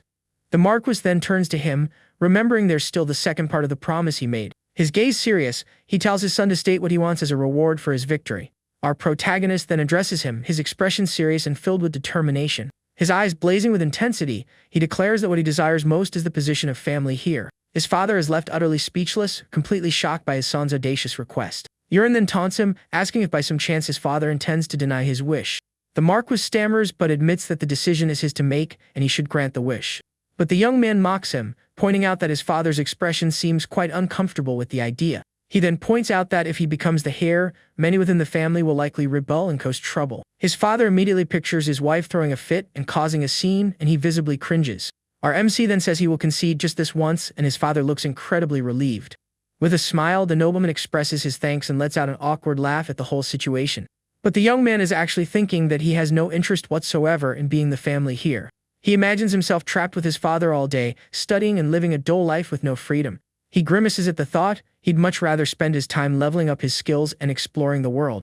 So, the Marquis prompts him to state his new wish for winning the bet. Our hero reveals that he is considering forming his own private order of knights. He then specifies that he wants Eren and Creed to be his first two knights. His father considers the request, thinking it's far less complicated than the heirship, and seems to agree. The powerful man adds that Eren's talent is far too valuable to be wasted as a mere attendant. With a nod, he grants the request and our protagonist thanks him with a respectful bow. But his father then wonders who will be his new personal attendant, as there is no one else available. Eren then suggests Prue from the kitchen, a choice that makes his father curious. He asks his father to make the appointment seem like a coincidence, so it doesn't appear to be his choice. The Marquis asks what's really going on, and Eren assures him he will explain everything in due time. His father agrees, though somewhat suspiciously, seeming to accept his son's mysterious explanation. The young man realizes his father now trusts him and no longer questions him as much as before. A window shows his father's affection has risen to 74, a level that surprises him. The scene then shifts to outside the mansion, where our hero is preparing to make an announcement. He declares to the two of them that from this day forward, they belong to his personal order of knights. With serious expressions, Eren and Creed formally introduce themselves as the new knights of their master's order. Our MC then introduces Peru as his new attendant, and the young man awkwardly presents himself. Both the knight and the recruit remain silent, unsure what to make of the strange situation. But the woman pulls him aside for a private word, saying she has an important question. Eren then asks him why he specifically chose Peru to be his new personal attendant. A confident smile on his face, the young man prepares to reveal the big secret to his knight. He then explains that Peru is a spy who was sent to the mansion to end his life. The woman is baffled by this revelation, wondering if he's being serious or just joking. She then questions why, if that's true, he would willingly keep a spy so close to him. The knight is jaw-dropped, unable to believe the sheer absurdity of the situation. A wicked grin on his face, our hero explains that now the spy answers only to him. At that moment, Kreid approaches, saying he also has a question for the young master. With a smile, the young man says that questions are good and tells the recruit to ask whatever he likes. The burly young man then asks who will be the senior knight between the two of them. He explains that a senior knight must be someone with exceptional strength and skill. A mocking smile on his face, he points to Eren and remarks that she seems small and weak. With a provocative grin, he volunteers himself to be the senior knight of the new order. Our MC agrees, stating that the stronger of the two should indeed be the senior of the group. A mischievous grin on his face, he orders the two of them to fight to decide who earns the position. Both the knight and the recruit are shocked by the command and prepare for the unexpected duel. Sprawled on the ground, Creed admits his complete defeat at Eren's hands in their duel. The woman then critiques his attacks, saying they are too simplistic and lack variety. With her sword at his throat, the burly young man concedes and says he will remember her advice. At that moment, our MC approaches, observing the scene with a satisfied smile. He then officially declares that by virtue of her victory, Eren is the new leader of their knightly order. Everyone present applauds the victorious knight, who has now become the new senior of the group. The new attendant excuses himself, saying he will go prepare dinner, and the young man nods his approval. Our hero then decides it's the perfect time to test a new technique with his personal spy. A window explains that he will use sound transmission, a classic martial arts technique. Using the technique, he calls out to Peru, who spins around confused, not knowing where the voice came from. The young man looks around frantically, but the young master is nowhere in sight. Our MC is amused by the scene and continues to call the poor man's name using the technique. The servant lets out a yelp of fright and starts to panic at the voice that only he can hear. The spy hiccups in fear, his mind so confused that he starts seeing double of himself. Terrified, he clutches his head, wondering why he's so frightened. The young man then wonders if this is some form of dark magic cast by the young master. With a mocking tone, our hero explains that it's just a simple communication spell. The spy then recalls that the master is immune to poisons and begins to formulate a theory. He concludes that the young master must be a dark mage who specializes in poison and is left in shock. Our MC is flabbergasted by this conclusion but decides to let the man believe whatever he wants. Using the technique, our MC asks if the poison he requested last time is ready. The servant confirms, saying he just barely managed to prepare the poison extracted from 100 snakes. A malicious smile plays on the young man's lips as he orders him to put a generous amount of the poison in his upcoming soup.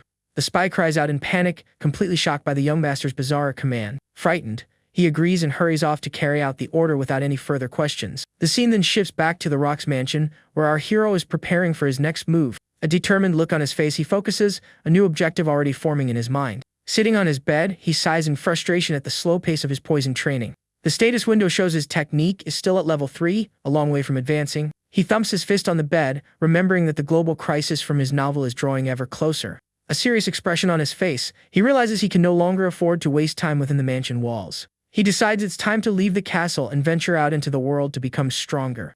The young man informs his father that he'll be leaving for a while, which piques the nobleman's curiosity. His father finds this strange and asks if he's just planning a trip to the city within their territory. Our hero confirms with a nod as he sips tea with his father in the drawing room. A small smile on his face, he's actually lying about going far away, but there's no need to reveal that just yet. Euron then mentions he's considering being away for a week, which makes his father pensive. The Marquis then brings up the matter of his escort for the journey, and the young man tenses up. An awkward smile on his face, he says that, actually, he doesn't need an escort to leave. His father is shocked by this response and wonders what has gotten into his son to say such a thing. His father shouts furiously, reminding him that he is the eldest son of the esteemed Rock's family. But the young man tries to placate him, saying he's only going to a nearby village and there's no need for such a fuss. The powerful man insists that the world is a dangerous place and worries his son might be poisoned. A bored look on his face, our hero thinks to himself that poison has no effect on him, but he decides to keep quiet. Seeing he won't be able to convince his father, he reluctantly agrees to take an escort, which calms the Marquis down. Yurin states he will depart in 2 days, and his father promises to arrange the finest escort for him. Back in his room, the protagonist stands still, trying to figure out a way around this situation. A mischievous grin spreads across his face as he scoffs at the idea he'll just run away tomorrow instead. But then he remembers a crucial detail. He has no money for the journey he's planning, so he summons Puru and asks to borrow some money so he can leave the castle. The young man reminds him that he gets paid by Karox to buy expensive poisons, so he has no excuse to refuse. With a threatening glare, he asks if by some chance the servant is unwilling to lend him the money. Terrified, the spy immediately agrees, saying it would be an honor to lend the money to his master. Our MC then remembers something else and asks about an item he saw the servant use before. He says he saw Puru use a spatial pocket when he produced the poisonous herbs last time. This item is a classic trope in fantasy novels and can hold up to a ton of cargo. Left with no other choice, the servant also agrees to lend the item to the young master. Yurin celebrates. Thanks to this, he won't even need a bag for his trip. He then gets the servant's attention one last time to give him a final, important item. The protagonist hands him the fake remedy made of dried leaves that he used as a bluff. He then explains that this is the 1-month antidote for the poison the servant ingested. With a smile, he tells the spy that he has been useful and asks him to continue to be so. Yurin then promises that soon, he will provide him with the perfect antidote to cure him completely. The next day, our protagonist prepares to slip away from the castle as planned. He leaves a farewell letter on his desk and gets ready to secretly depart from the mansion. Dressed in a cloak for disguise, he tiptoes through the corridors of the mansion.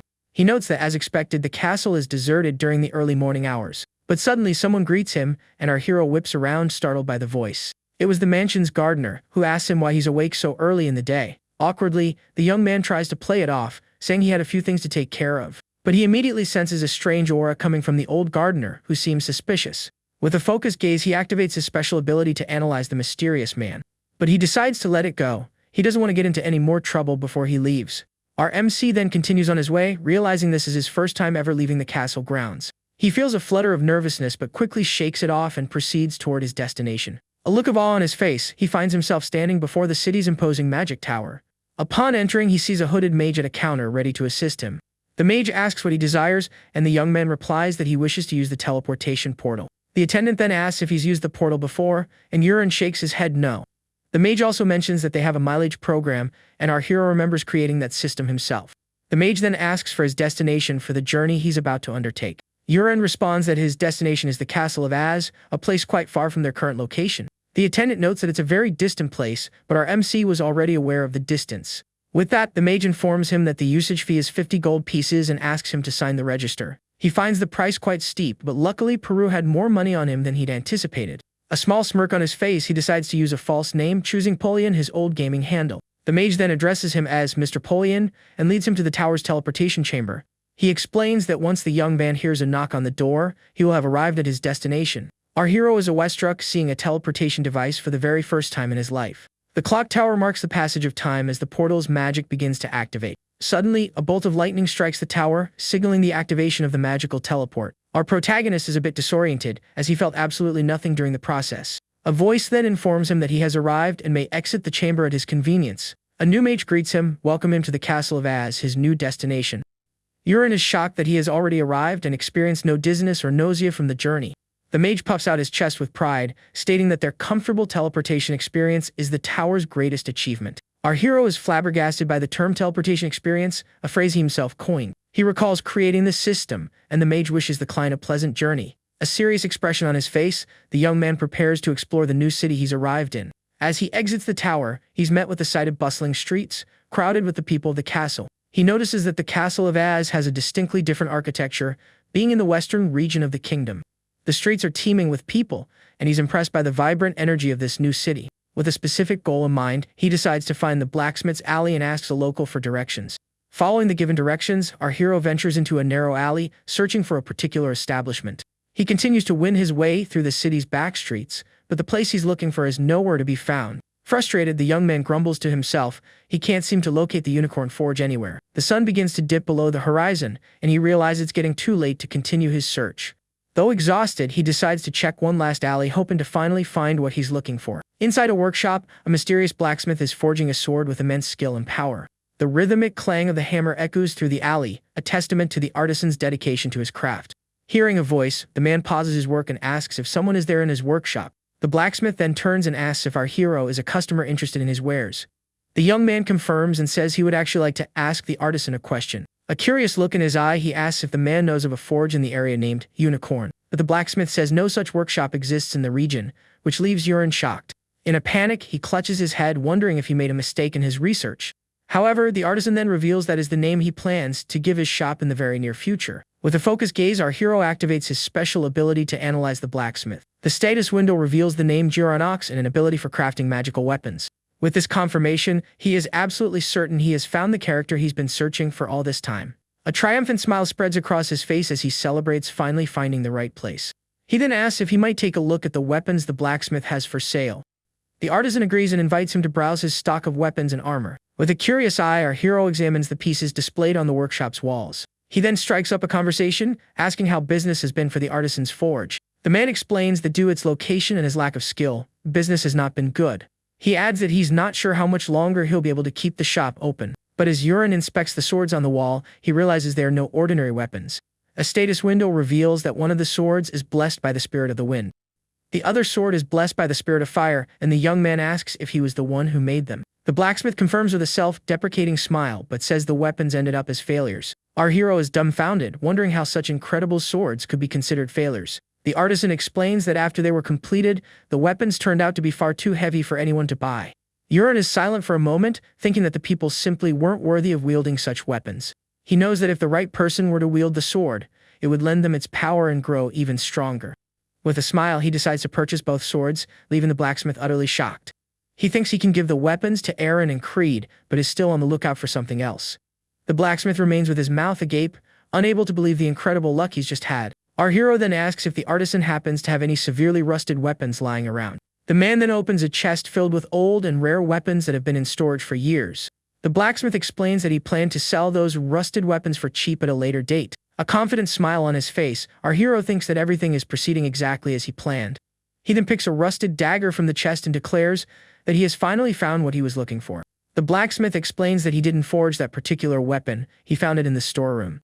The artisan adds that he was going to throw it out but felt it was a waste and decided to keep it. Without a second thought, the young man says he will take the rusted dagger along with the swords. The blacksmith is flabbergasted, unable to understand why anyone would buy so many seemingly defective items. But he decides to offer a discount, charging only 2 gold pieces and throwing in the dagger for free. A sly grin on his face, our hero thinks that if only the blacksmith knew the true value of these weapons. He reminds himself that it's not just the items that are valuable, but also the person who created them.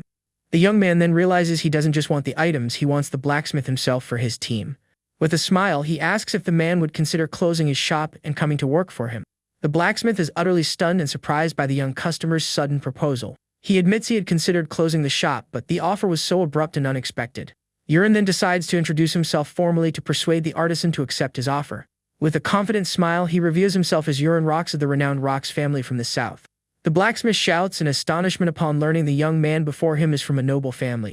Terrified, the man prostrates himself on the floor, apologizing for his lack of decorum with the Lord. Awkwardly, our protagonist asks him to stand up and act normally around him. But the blacksmith refuses to rise, insisting he is more comfortable on the floor. Our MC grumbles under his breath about the rigid medieval class system and orders the man to stand. The blacksmith then asks why a great lord like him would want to employ a talentless artisan. Yurin reveals it's because of the special talent the blacksmith possesses, one he's not even aware of. But the man immediately denies it, saying he has no special skills and was constantly scolded by his master. A look of shock on his face, the young man thinks his master must have been an incredibly strict teacher. He then explains that he saw many weapons today, but the blacksmith's had a unique quality. With a focused gaze, he declares that what sets him apart from others is the meticulous care he puts into his work. Yurin praises the fine craftsmanship of the sword hilts, and the blacksmith is surprised by the compliment. Launching into a motivational speech, he says this care is proof that his talent is destined to blossom. Our hero silently wonders if the excuse he just invented on the spot will be enough to convince the artisan. With a determined smile, the blacksmith agrees to follow him, and our MC celebrates his success. But the artisan remarks that the young man is quite different from the rumors he's heard. Yurin gives an awkward laugh and asks if he's referring to the rumors about him being a scoundrel. Dagger in hand, he prepares to show the blacksmith the true treasure he has uncovered. With a smile, he says he's about to show him something interesting, which piques the artisan's curiosity. He then makes a small cut on his finger to anoint the mysterious dagger with his blood.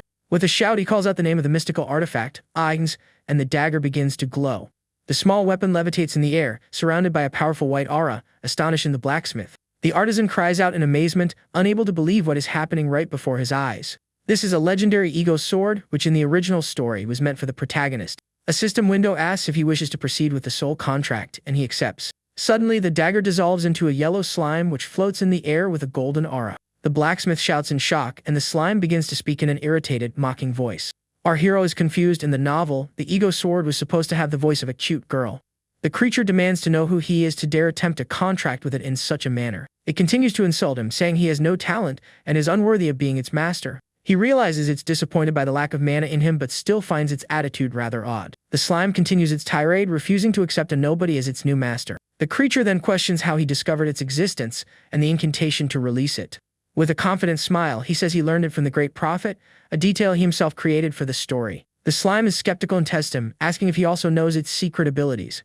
With a look of superiority, he confirms he knows everything, because he is the story's creator. He explains that Agnes can split into two parts and transform into any weapon. In the novel, the protagonist used it as both a sword and a shield to battle his enemies. And even if the secondary part is lost, it will always find its way back to the main weapon. The slime then taunts him, saying he can't use it because it only functions with mana. It continues to provoke him, telling him to give up on the idea because he will never be its master. Annoyed by the chatter, our hero points at the creature and tells it to shut up. The slime then transforms into a golden ring and fastens itself onto our protagonist's finger. With a smile, he realizes that, fortunately, his martial arts can substitute for mana. With everything settled, our hero turns to Geronox and calls him for the next step. He then asks how much time the blacksmith will need to get his affairs in order and close his shop. The artisan says that 2 days should be more than enough time to settle everything. They arrange to meet in 2 days at the Central Park in the Castle of Az. As he walks through the city, he spots a familiar figure and is quite surprised. It was Ilya, his fiancée, mounted on her horse with a serious and determined look on her face. Shocked by the unexpected encounter, he wonders what she could possibly be doing in this place. He stammers her name, startled by the bizarre coincidence of their meeting. He recalls that in the novel the protagonist meets Ilya in this very scene and location. Our hero realizes that the flow of the story has been altered and grows concerned about the situation. The woman questions him once more, demanding to know why he is in this city. With an awkward smile, he explains he came to recruit a blacksmith for his new team. His fiancée is confused and asks why he didn't just use one of his own family's blacksmiths. He explains that he wanted someone who would work exclusively for him, not for the entire Rox family. Ilya says that if he had just told her, she could have helped him find someone for the position. But with a smile, he tells her he has already found the perfect person for his needs. Just then, Geronox arrives running and out of breath to meet the young master. The young man remarks that he's arrived just in time and that he didn't have to wait long. He then introduces the woman as his fiancée, just as a captain in full armor appears on the scene. The man announces that they are departing now and asks who the young man with her is. Ilya then introduces our hero as her fiancé, Yoren Rox, to the captain of her guard. The man is shocked to learn that this is the famous young master of the powerful Rox family. He then introduces himself as Musk Malin, the leader of the 5th Squadron of the Marcus family. Our protagonist greets him with a nod, saying it's a pleasure to meet him. But he thinks to himself that he already knows this character, as he was the one who created him. In the story, Musk arrogantly blocked the path of a mother and her child. Then the novel's protagonist would appear to defend the family and confront the captain. A fight would ensue, and Ilya would step in to separate them, sparking their connection. After that, the hero would accompany Ilya in her battles, ultimately saving her from a deadly crisis. Desberg, our MC, realizes he cannot let Ilya perish and must protect her at all costs. He approaches her and asks where she and her troops are heading at this moment. The woman explains that there have been reports of orc attacks near the castle, and they are going to investigate. A worried look on his face, he thinks that this is the very battle in which she almost loses her life. A plan forming in his mind, he approaches his fiancée and says he has a favor to ask of her. His eyes filled with determination, he asks to join her on the reconnaissance mission. The woman is shocked and asks why he would want to risk himself on such a dangerous mission. He explains that as part of his training, he wants to experience real combat and witness her skills firsthand. Ilya warns him that the mission could be extremely dangerous, but he doesn't seem to care. With a smile, he admits he may look weak, but he's excellent at running away when necessary. His fiancée is silent for a moment, appearing to consider the young man's proposal. Ilya then agrees to his request and orders Musk to arrange a horse for the two young men. But the captain objects, arguing that the mission is too dangerous to let their guard down. He adds that he has neither the duty nor the time to protect the two of them during the mission. Angered by this insubordination, our hero's fiancée shouts the captain's name furiously. An intimidating look in her eye, she declares that it is an order and tells him to obey without complaint. Left with no choice, the man concedes and says he will prepare the horses for them immediately. He then mutters under his breath that if she's so bossy, she should just be the captain herself. Our protagonist and Ilya stand in a tense silence, a heavy atmosphere hanging between them. The scene then shifts to the group, now mounted on their horses and ready to set out on the mission. The woman warns the young man to be careful and stay close to her, as the mission is perilous. With a smile, our MC tells Geronox to hold on tight, and the blacksmith fearfully obeys. With a shouted command, the troop sets off at high speed on their reconnaissance mission. Ilya then orders them to split into groups of 5 to locate the orc settlement. With their orders given, the groups break off and head in different directions to begin their search. Our hero and his group ride together, following the commands of the mission's captain. The sun begins to set and night falls over the battlefield, making their search more difficult. The young man's fiancée complains that the tracks are confusing, and the search is becoming increasingly complicated. Left with little choice, she decides they should head back for the day and resume their search tomorrow. But suddenly, she spots something in the sky and becomes alert to the unexpected situation. A flare explodes in the sky, and the woman cries out in alarm at the approaching danger. Then, another flare bursts in the sky, and a soldier shouts that there's one on the other side as well. In a matter of seconds, multiple flares go off at once, throwing everyone into a state of panic. Ilya wonders how many flares have been launched, and the situation appears to be dire. A serious look on his face, our hero counts 4, but a soldier shouts that there are 5. The woman then commands them to head toward the nearest flare, which is to the west. The group gallops off at high speed to aid their comrades who are in danger. Upon arriving at the location, our hero's fiancé gasps in horror at the scene before her. She sees the bodies of her soldiers strewn across the ground and realizes they are already gone. One of the knights cries out in shock, noticing his friend's armor has been completely melted. They wonder what kind of attack could have inflicted such devastating damage. Without losing a moment, Ilya orders them to proceed to the flare to the south. The group once again sets off at a frantic pace to try and save the other soldiers in Pirol. They ride as fast as their horses can carry them, hoping to arrive in time to help their comrades. But upon reaching the location, the same tragic scene repeats itself. They find more of their fallen soldiers. Ilya is shocked to see her knights lying on the ground with swords plunged into their backs.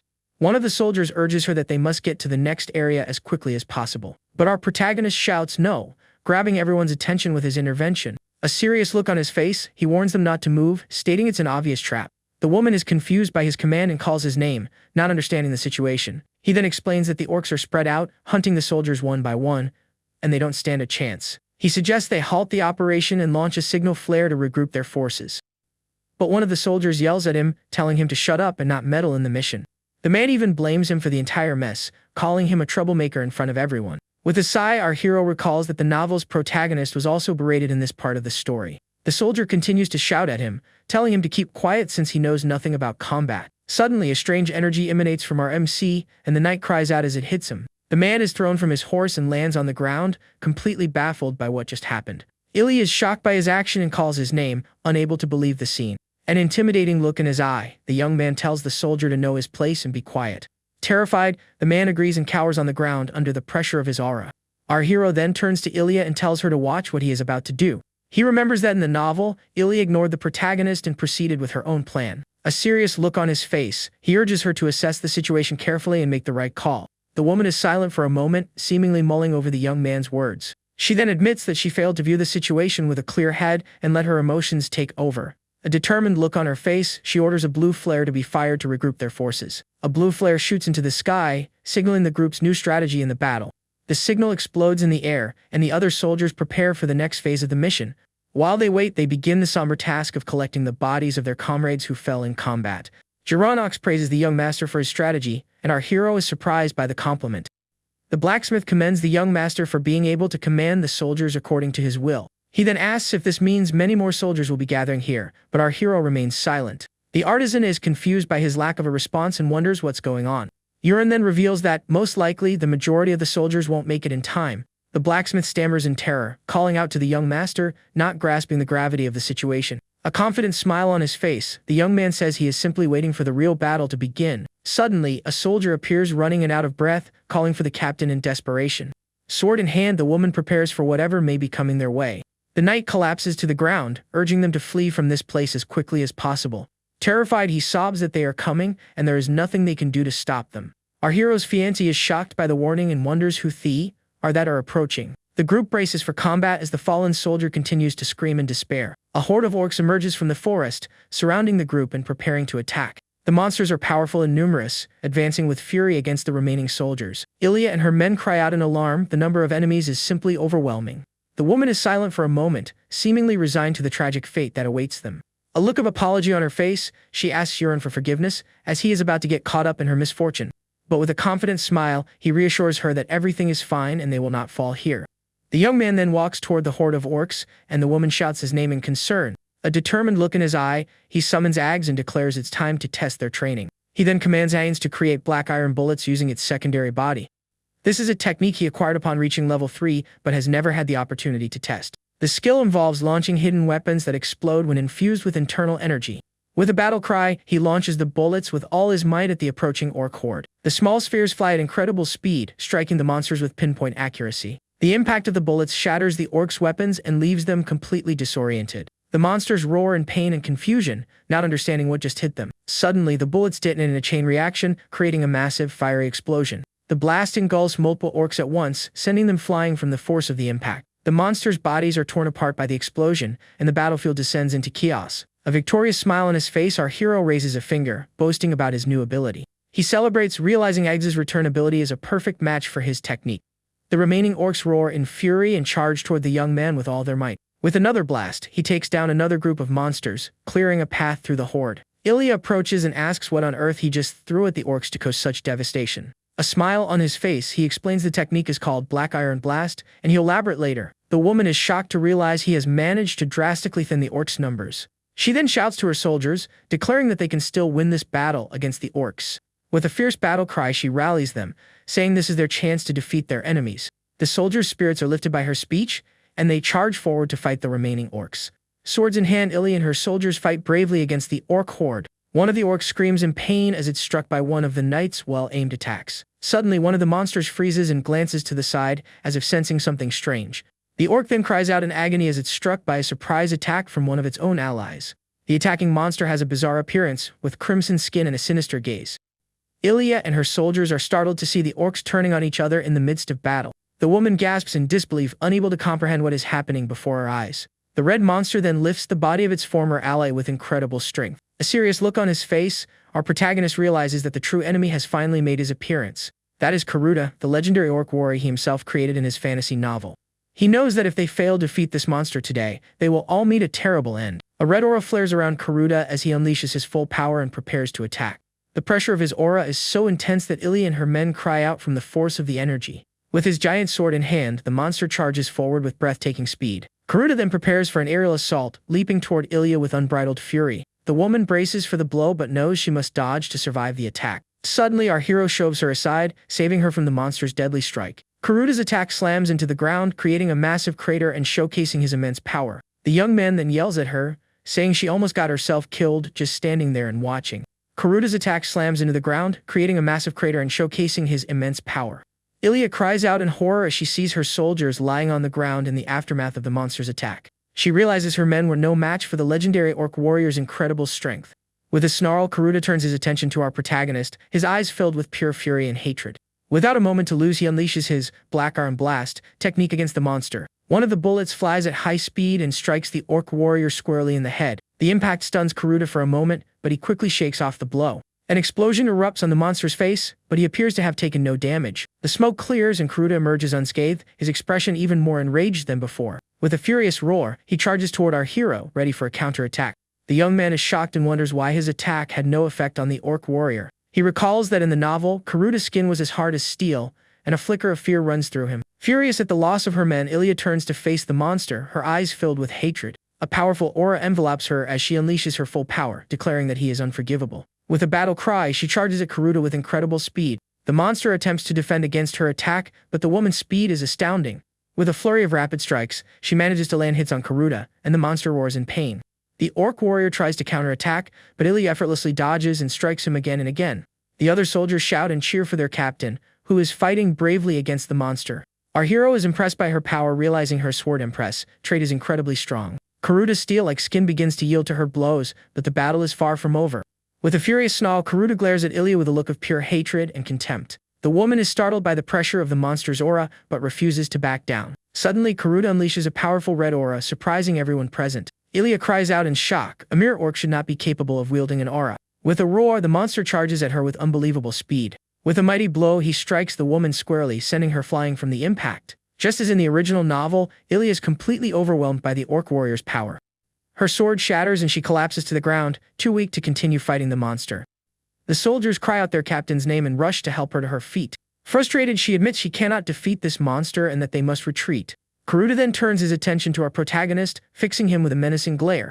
The woman shouts Yurin's name, worried about what the monster might do to him. The orc warrior approaches the young man, his face inches away, a furious snarl on his lips. With axe in hand, he prepares for a direct confrontation with the powerful orc warrior. A focused look in his eye, he readies himself to use one of his most powerful techniques. Using the direct shot technique, he hurls the dagger with all his might at the monster. But Karuta manages to shatter the dagger with a single blow, showcasing his incredible strength. Our hero is dumbfounded. He hadn't expected the monster to be quite this powerful. With a snarl, the orc warrior prepares to attack the young man with all his fury. Karuta continues to growl, facing our protagonist, ready for the next round. Suddenly, Karuta grunts in pain, looking confused by what just happened. He notices something strange on his armor and realizes he's been hit by a surprise attack. An explosion erupts on his shoulder, and the monster roars in pain from the impact. The orc warrior continues to snarl in pain, his gaze fixed on our protagonist with even greater fury. With a mocking smile, he reveals that the first dagger was a decoy. He had thrown another one from behind. He further taunts him, saying his skin may be like steel, but not every part of him is. His ability's Crosshair had revealed a weak point in the orc warrior's cracked armor. Enraged by the taunt, the monster glares at the young man with a look of pure hatred and contempt. With a powerful leap, Karuta charges toward our hero with all his might. Our protagonist cries out in alarm and braces for the impact of the monster's attack. He manages to narrowly dodge the blow, and Karuta flies past him at high speed.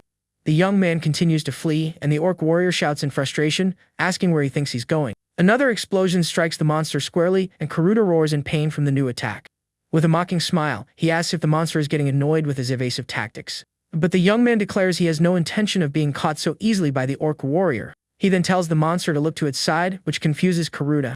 Annoyed by the distraction, the orc warrior bellows at our hero to pay attention. Our MC lets out a desperate no, as the monster has fallen perfectly into his trap. But Karuta sees through the ruse and instead leaps toward Jaranox to attack the blacksmith.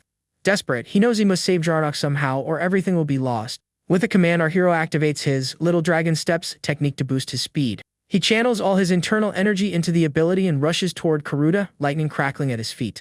The monster tries to attack him, but the young man is too fast and agilely dodges the blow. With incredible speed, he manages to save the blacksmith, pulling him out of the path of the monster's attack. Karuta's blow slams into the ground, creating a massive crater and demonstrating his devastating power.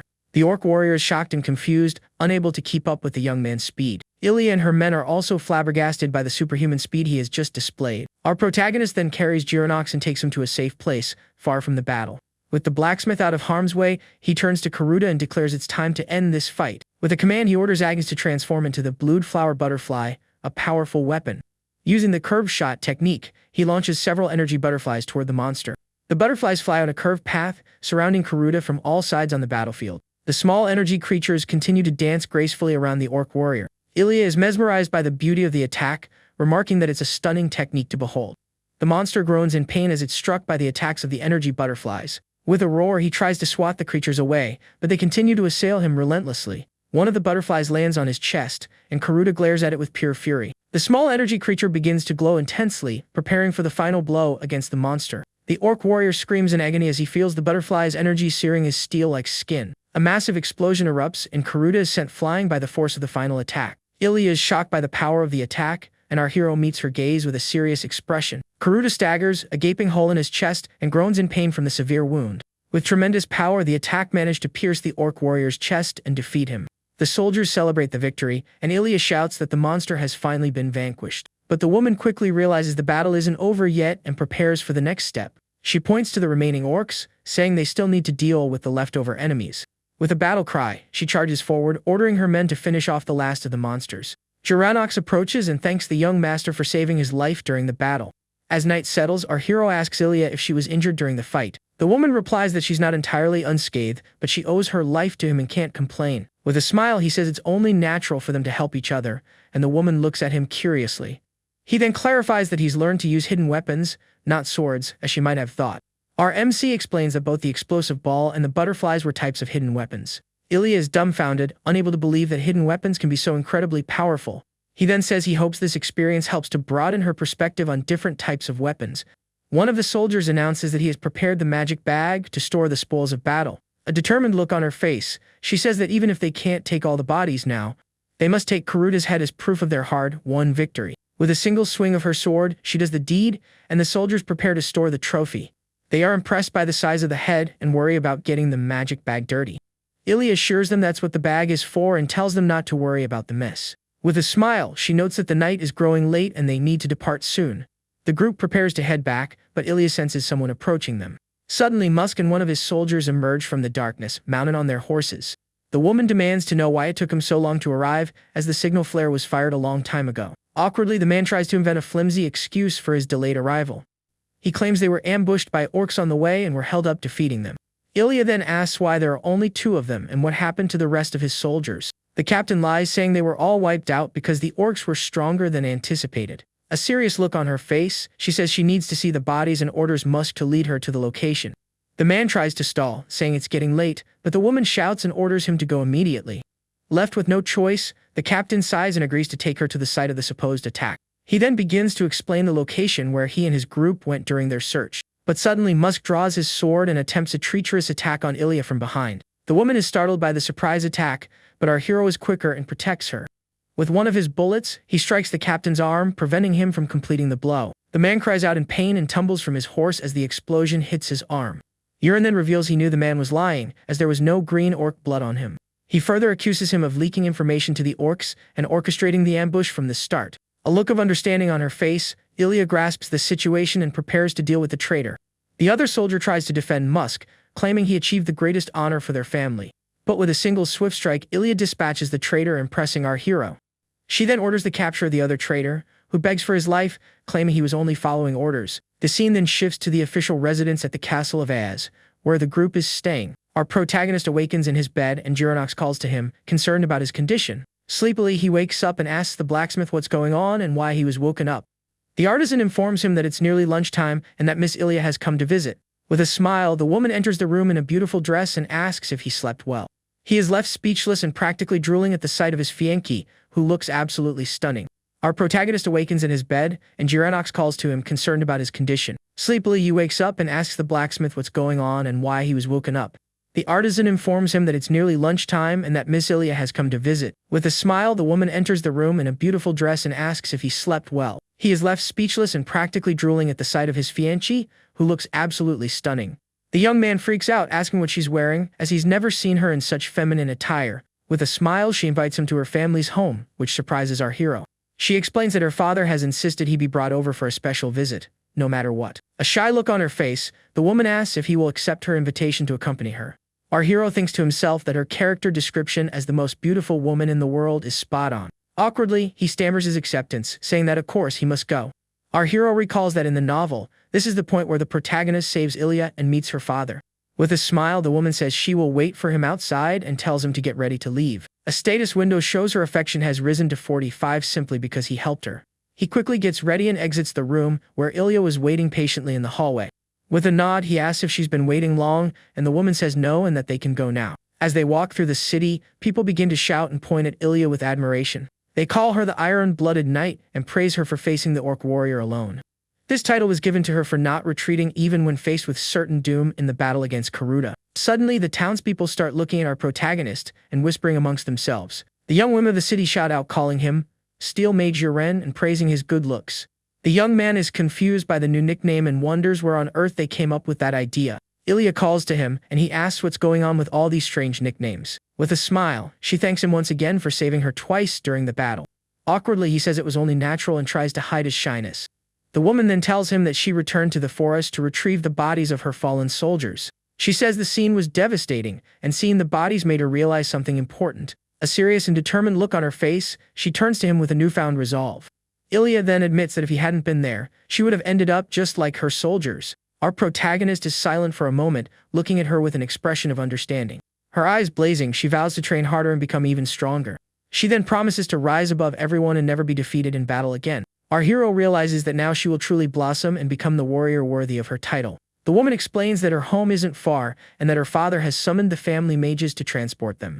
The group then prepares for teleportation as the mages begin to chant the spell. Staves in hand, the mages concentrate, and a brilliant light begins to glow on the ground. Forming a magic circle, the sorcerers create a teleportation portal for the group. An explosion of light occurs, and in the blink of an eye, the scenery shifts to a new location.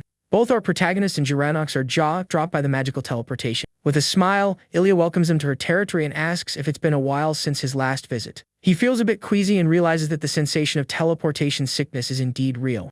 The blacksmith is in awe of the mansion and asks if the young master also lives in such a place. The Marcus family's mansion is grand and luxurious, a testament to the noble family's power. Servants assist the young man in dressing for dinner with the Marquis and his daughter Ilya. He thinks that in the Rock's family, he only ate diet soup, but tonight he will finally dine like a true noble. A confident smile on his face, he readies himself for dinner and his meeting with his fiancée's father. He enters the dining hall and Marquis Marcus gestures for him to sit at the table with them. With a bow, he greets Marcus Marcus with great respect and formality. The powerful man tells him not to be so formal and to take a seat so they can begin their meal. The young man then sits at the table, ready for the meal and the conversation with Ilya's father. The scene repeats as he enters the dining hall to meet with the Marquis. The Marquis begins by saying he should thank the young man, which leaves our hero confused. With a smile, he expresses his gratitude for him saving his daughter's life in the battle against the orcs. Awkwardly, our protagonist brushes it off, saying it was nothing and the natural thing to do. Just then, a servant arrives with the meal, and the young man prepares for the feast. A smile on his face, he licks his lips in anticipation of finally tasting some noble cuisine. But to his dismay, the main course is the Marcus family's special soup. His face falls in disgust as he realizes he'll have to eat the same diet soup yet again. The Marquis explains that their soup is also a family tradition, much like the Rox's. With a smile, he wishes the young man a good appetite, who tries to mask his frustration. A forced smile on his face, he mutters about the soup and begins to eat with reluctance. Suddenly, Ilya's father asks when they plan to marry, which completely shocks him. With his mouth full, he chokes on the question, unsure how to respond to the Marquis. The woman snaps at her father, embarrassed by the tactless question he asked at the table. Our hero wonders if this is some sort of test from his fiancée's father. A status window shows that the Marquis' affection for him is at -10. A determined look on his face, he declares he wants to marry Ilya right away, which surprises her. The woman, blushing deeply, exclaims at him, flustered by his direct and unexpected response. He then explains that he hasn't yet become the heir and is still viewed coldly because of his past. His expression serious, he vows to change and become a man worthy of Ilya. The woman is left speechless by his promise and looks at him with a gaze of admiration.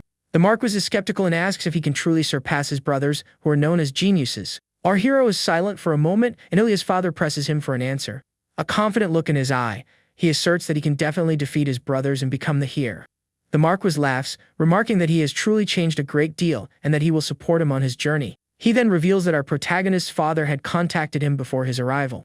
The young man is shocked to learn that news of his accomplishments has already reached the Rock's family. The Marquis explains that his father asked him to get in touch and that he will guide him to the communication room.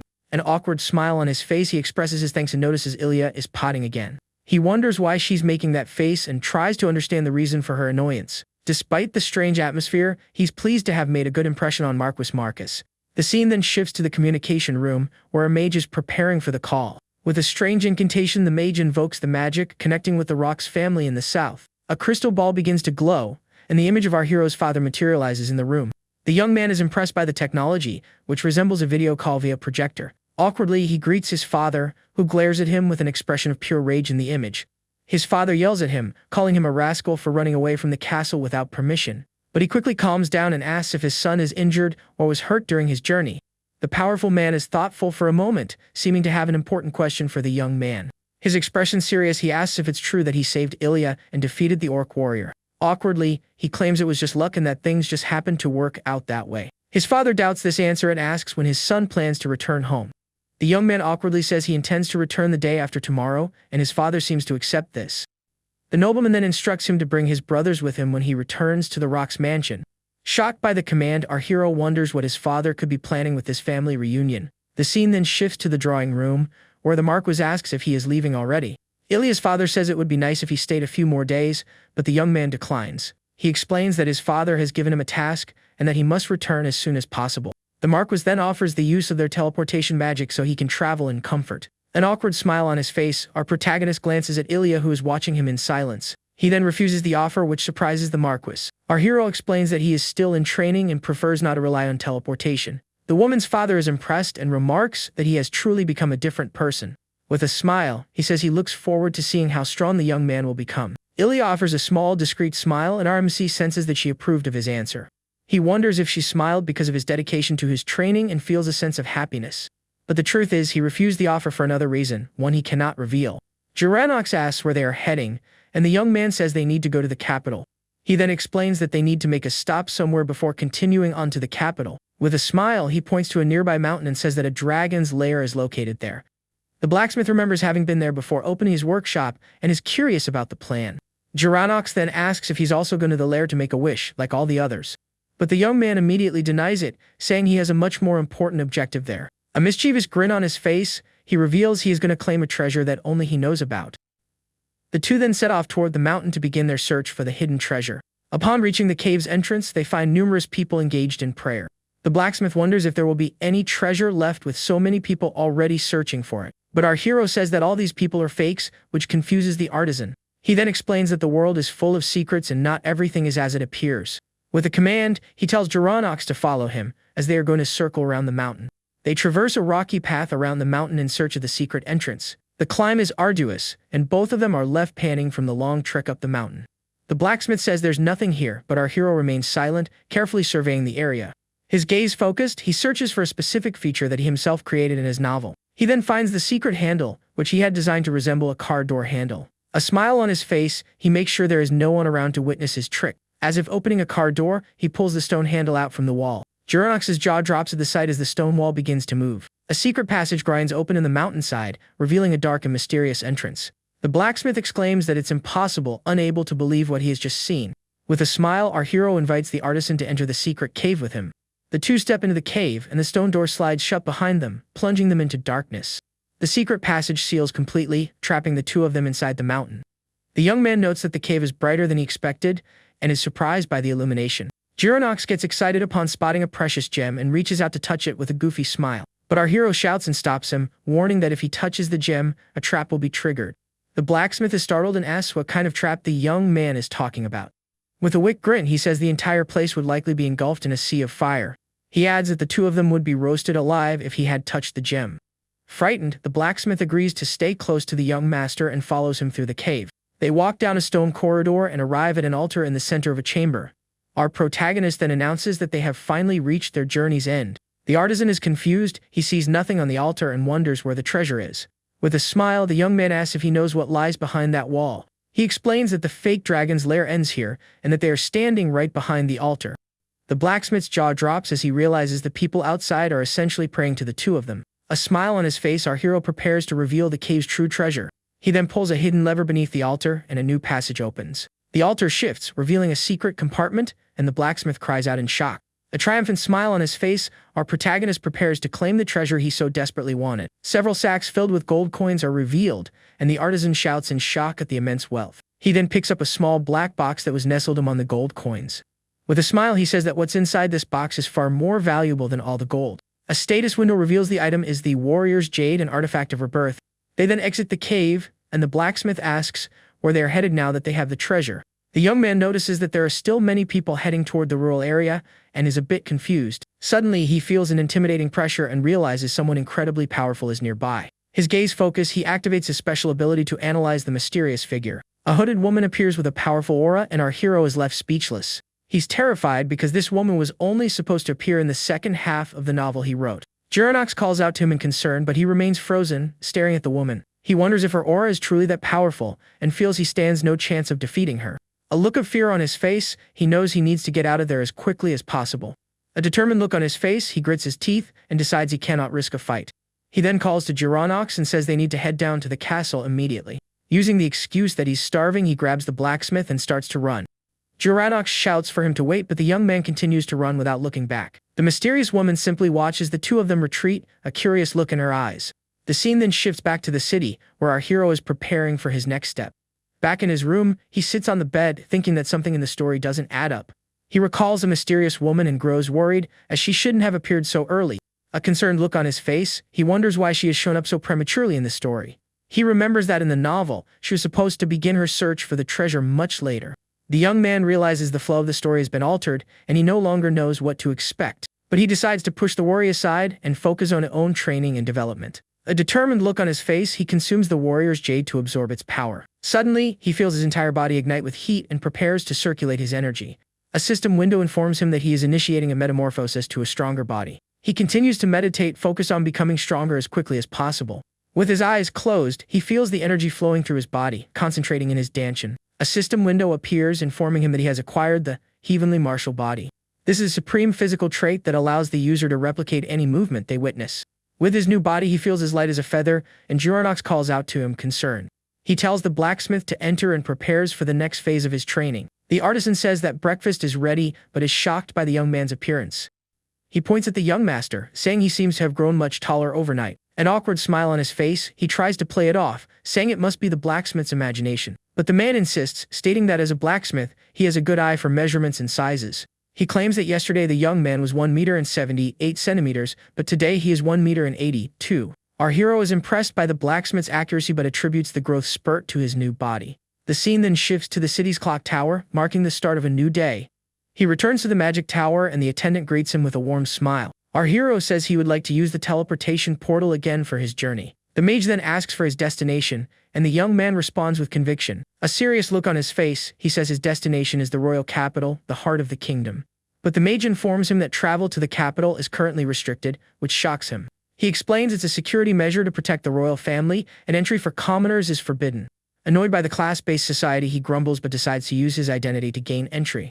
He then reveals himself to the mage as the eldest son of the Rocks Marquisate. With a thumbs up, he introduces Gyaradox as his personal blacksmith and awaits a response.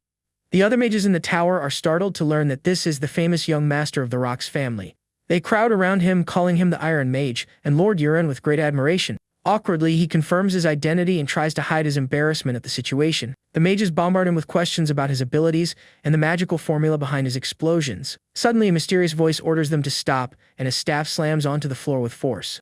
Our protagonist and Geronox are startled by the imposing figure that has appeared in the room. The man apologizes for his disciple's rudeness, leaving the young man speechless. A serious look on his face, our hero asks who the man who just appeared is. The mage introduces himself as Ubayan, the head of the Magic Tower's council in the castle of Az. Our protagonist is shocked to hear the name and wonders what is happening. He screams the mage's name in his mind, trying to make sense of the unexpected situation. He recalls that Ubayan is a character he created but never actually included in the story. A look of astonishment on his face, he grumbles, wondering why he keeps encountering such intimidating people. The Archmage then announces he will personally teleport him to the royal capital from this very room. A suspicious look in his eye, the mysterious mage prepares to begin the teleportation spell. Before starting, he mentions he has a feeling they will meet again in the future. A forced smile on his face, our hero agrees, but thinks to himself that he'll be steering clear of that encounter. A bolt of lightning strikes the tower once more, and the teleportation to the royal capital is activated. Upon reaching their destination, a mage informs them that they have arrived and may exit the room. A welcome sign greets them as the royal capital reveals itself with its magnificent architecture. Geronox is in awe of the extravagant buildings and the stylish attire of the people. With a smile, the young man tells the blacksmith to use the money he gave him to buy some new clothes. But the artisan points out that the young master is also dressed quite plainly for a nobleman. They then arrive at the Royal Academy of Knights, which our hero compares to a university campus. A guard approaches and asks how he can assist them, and the young man says he wishes to request a visit. The man asks for his name and the name of the student he's looking for to grant him entry. He then introduces himself as Uran Rocks and says he has come to visit his younger brother, Colin Rocks. The guard is startled by the name, and a silver-haired young man appears with a radiant aura. Our hero wonders if that is Duke Elian from the north but quickly dismisses the thought. The silver-haired young man approaches, and our protagonist turns to face him. With a smile, he confirms that he is Uran Rocks and looks at the mysterious young man with curiosity. The young man asks if he is the Uran Rocks who defeated the Orc champion, and our hero is surprised. A smirk on his face, he says that if that's true, then the young man must be very strong. A serious look on his face, our protagonist wonders how he can be acting so casually. He then addresses him as Sir, and the silver-haired young man is surprised by the formality. An awkward smile on his face, he says that's an overstatement and asks who the mysterious young man is. He then introduces himself as Carrick Elian, the second son of the ducal house Elian from the north. The young man adds that he and Colin are friends, and our hero understands the situation. He then offers to guide our protagonist to his younger brother, Colin. Our hero tells Geronox to wait for him, and the blacksmith agrees with a nod. The two then walk together through the academy, and Carrick strikes up a conversation with the young man. He says he heard a rumor that he and Ilya defeated the Orc warrior together. With a smile, he remarks that the woman's victory was expected, but his was a surprise. He then questions if he really uses magic as the rumors he's heard suggest. Our protagonist denies it, saying he can't go into detail but that he is not a mage. A mischievous grin on his face, Carrick seems unconvinced by the answer and looks at him with suspicion. He then invites the young man to continue their walk, which confuses our hero. He wonders what's up with this guy and why he gave that strange little laugh. The silver-haired young man leads him to an unexpected place, and our hero is surprised. They arrive at a training hall, and Carrick faces him with a challenging expression. He then suggests that since Colin is training, they can have a little fun while they wait. The students in the hall greet him, and Carrick responds with a casual wave. He then asks if they've seen Colin, and one of the students seems confused by the question. The young man points out that Carrick himself took Colin to see the professor just a short while ago. Our hero is annoyed, wondering why the young man brought him here if he knew Colin wasn't present. Carrick then introduces Urin as Colin's older brother, the one who defeated the orc warrior. He adds that, as expected, the young man is not a mage and fights using his own physical prowess. A mocking smile on his face, he says that Urin is a fighter, just like them, and our hero becomes suspicious. He then questions him about the rumors that he uses daggers and iron balls in combat. A provocative smile on his face, he asks the young man to demonstrate his skills for his friends. Annoyed by the provocation, our protagonist realizes this was all intentional from the start. A smirk on his face, he accepts the challenge and prepares for a duel against the students. Carrick then selects Malai, a mid-level student, to fight against our hero. He then questions why he is using a wooden sword if his specialty is daggers. The young man replies that it's not a real fight and that a wooden sword is sufficient for the duel. Carrick and his friends laugh and tell him to go all out in his fight against Malai. Our hero realizes they are underestimating him due to the rumors that he relies on daggers, but he decides to ignore their taunts and prepares for the duel to begin. A dark aura surrounds him as he thinks this is a good opportunity to test his new heavenly martial body. Malai calls him to the fight, and our protagonist prepares for his first move. A mocking smile on his face, the student says he will grant the young man the first move. With the wooden sword in hand, he readies himself for his first strike against the student. The young man lunges forward with a swift blow, but Malai manages to parry it with his own sword. A confident smile on his face, the student prepares for a counter attack against our hero. The swords clash and our protagonist lands a clean hit on Malai's face. The student cries out in pain and collapses to the ground from the unexpected blow. Carrick and his friends are dumbfounded by the scene, unable to believe what they just witnessed. Malai lies on the ground, and our hero looks down at him with an air of superiority and contempt. An awkward smile on his face, Carrick claims that Malai must have been careless and asks for another chance. He then calls upon Rula, a stronger student, to fight against our protagonist. Carrick warns Rula not to be careless like Malai, and the young man agrees with disdain. The green-haired student says he's offended by the comparison and prepares for the fight. The two opponents face off in the center of the hall, and Carrick announces the start of the duel. A focused look in his eye, Rula charges toward our hero at full speed. Our protagonist observes the attack and senses something strange due to his new ability. He notices that his opponent's movements seem sluggish and wonders if it's because of his new body. With a smile, he decides he only needs to swing his sword to win this duel easily. With a simple strike, he attacks Rula, who is startled by the speed of the movement. The student tries to defend, but our hero's attack is far faster and more precise. The blow lands squarely on Rula's face, who cries out in pain from the impact of the sword. Carrick shouts in astonishment as he sees another of his friends defeated with a single blow. Rula lies on the ground, and Carrick cries out in shock at having lost yet another duel. A confident smile on his face, the young man celebrates. His new body has made him significantly stronger. A mocking look in his eye, he asks if the Knight Academy only produces trash like these students. Carrick apologizes and begs for one more chance to fight against our protagonist. A determined look on his face, he declares that this time, he himself will be the young man's opponent. A bored expression on his face, our hero accepts the challenge and prepares for the next duel. The two face off in the center of the hall, ready for the final fight to begin. Carrick unleashes a powerful aura and prepares to attack our protagonist with everything he's got. A serious look on his face, he faces the silver-haired young man and prepares for combat. Carrick advances with incredible speed and attacks our hero with a swift blow. He creates multiple afterimages of himself to confuse the young man and find a weak point. Our protagonist is surprised by the technique, realizing it looks like there are several people. A smirk on his face, Carrick thinks his tactic to exploit a weak point will succeed. Our hero stands still in the center of the hall, calmly observing the opponent's afterimages. But Carrick attempts to attack him from behind with a surprise blow to try and win the duel. With his heightened senses, he perceives the attack and prepares for a counterattack. With a swift movement, he dodges the blow and strikes Carrick with a precise attack. The silver-haired young man is startled by his speed and tries to defend against the blow. The wooden sword strikes Carrick's face squarely, who cries out in pain from the impact. With a single blow, he defeats Carrick, who collapses to the ground with no strength to continue fighting. The other students are left with their mouths agape, unable to believe what just happened.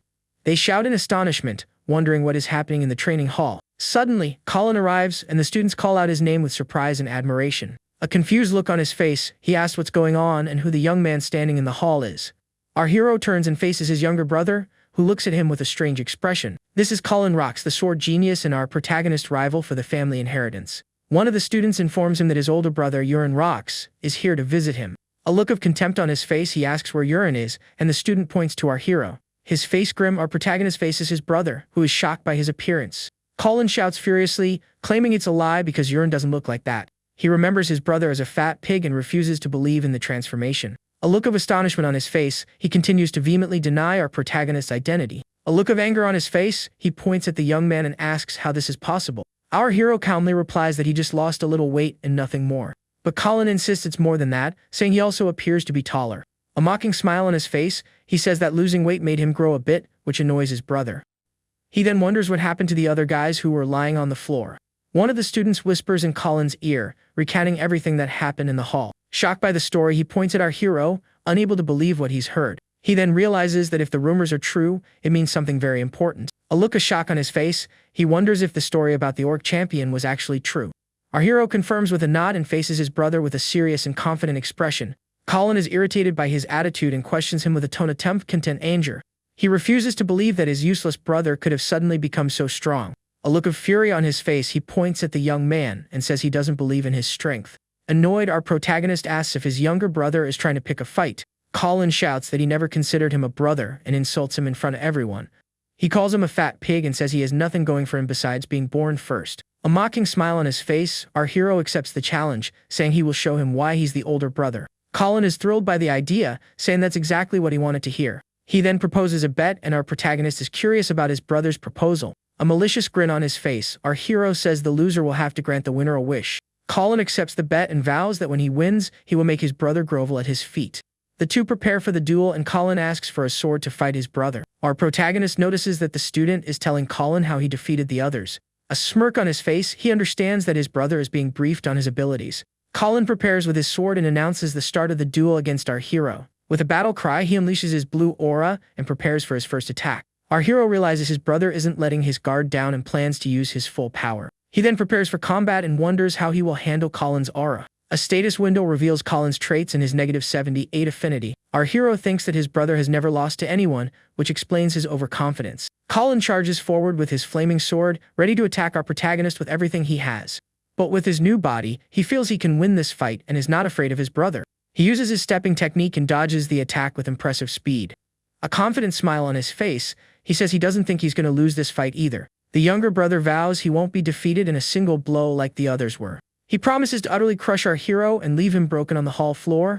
A smirk on his face, the young man faces his brother and prepares for the battle to begin. 10 minutes later, Colin is panting and exhausted, while our hero remains untouched. With a clean hit to the back, he strikes his brother, who cries out in pain from the impact. He continues to attack Colin relentlessly, and the younger brother is unable to defend himself. The other students are shocked by the young man's cruelty and look at him with fear. Lying on the ground, Colin begs him to stop, admitting he has lost the duel against his brother. But our protagonist strikes him once more for not treating him with respect. Colin screams in pain and pleads with his brother to stop the attacks as he can't take any more. With his sword in hand, he prepares for the final blow, and his brother cries in fear. He then warns him that if he acts that way again, he'll get double the beating next time. With tears in his eyes, Colin agrees, and our hero prepares to state his wish. He then says he will declare his wish, and his brother looks at him with fear and curiosity. An intimidating look in his eye, he says that from now on, Colin will have to call him Big Brother. The young man cries in humiliation and refuses to accept his brother's absurd wish. But with a threat, he forces Colin to agree, and he fearfully calls him Big Brother. A victorious smile on his face, our hero prepares to leave, which confuses his brother. He then reveals that they are going to the Empire, where their other younger brother, Laon, is. The scene then shifts to the Imperial capital, where they arrive via a magic portal. Duranox is amazed by the journey, and our protagonist feels like an expert on the matter. He explains that the magic towers are neutral territory, which is why every country has one. The two find themselves before the Imperial Academy of Knights, and the blacksmith is impressed. A mocking look on his face, he orders Colin to go fetch their brother, and the young man obeys. Colin returns with Laon, a blonde-haired young man, and our hero waves to them. He is surprised by his younger brother's height. He seems very grown up and mature. Shocked, Laon asks if that is really his brother Urin, and our hero confirms. With a smile, he praises Colin for a job well done, and the younger brother looks embarrassed. A look of fear on his face, he stammers a reply and calls him Big Brother, as they had agreed. Laon says he heard the story from his brother, and our hero invites them to head home. But the younger brother says there's a problem. The capital is under a state of emergency. He explains that they can enter the city but are not allowed to leave due to a recent event. A serious look on his face, Laon reveals that the Crown Prince of the Empire has been eliminated. Our protagonist is shocked by this news and realizes the story has changed once again.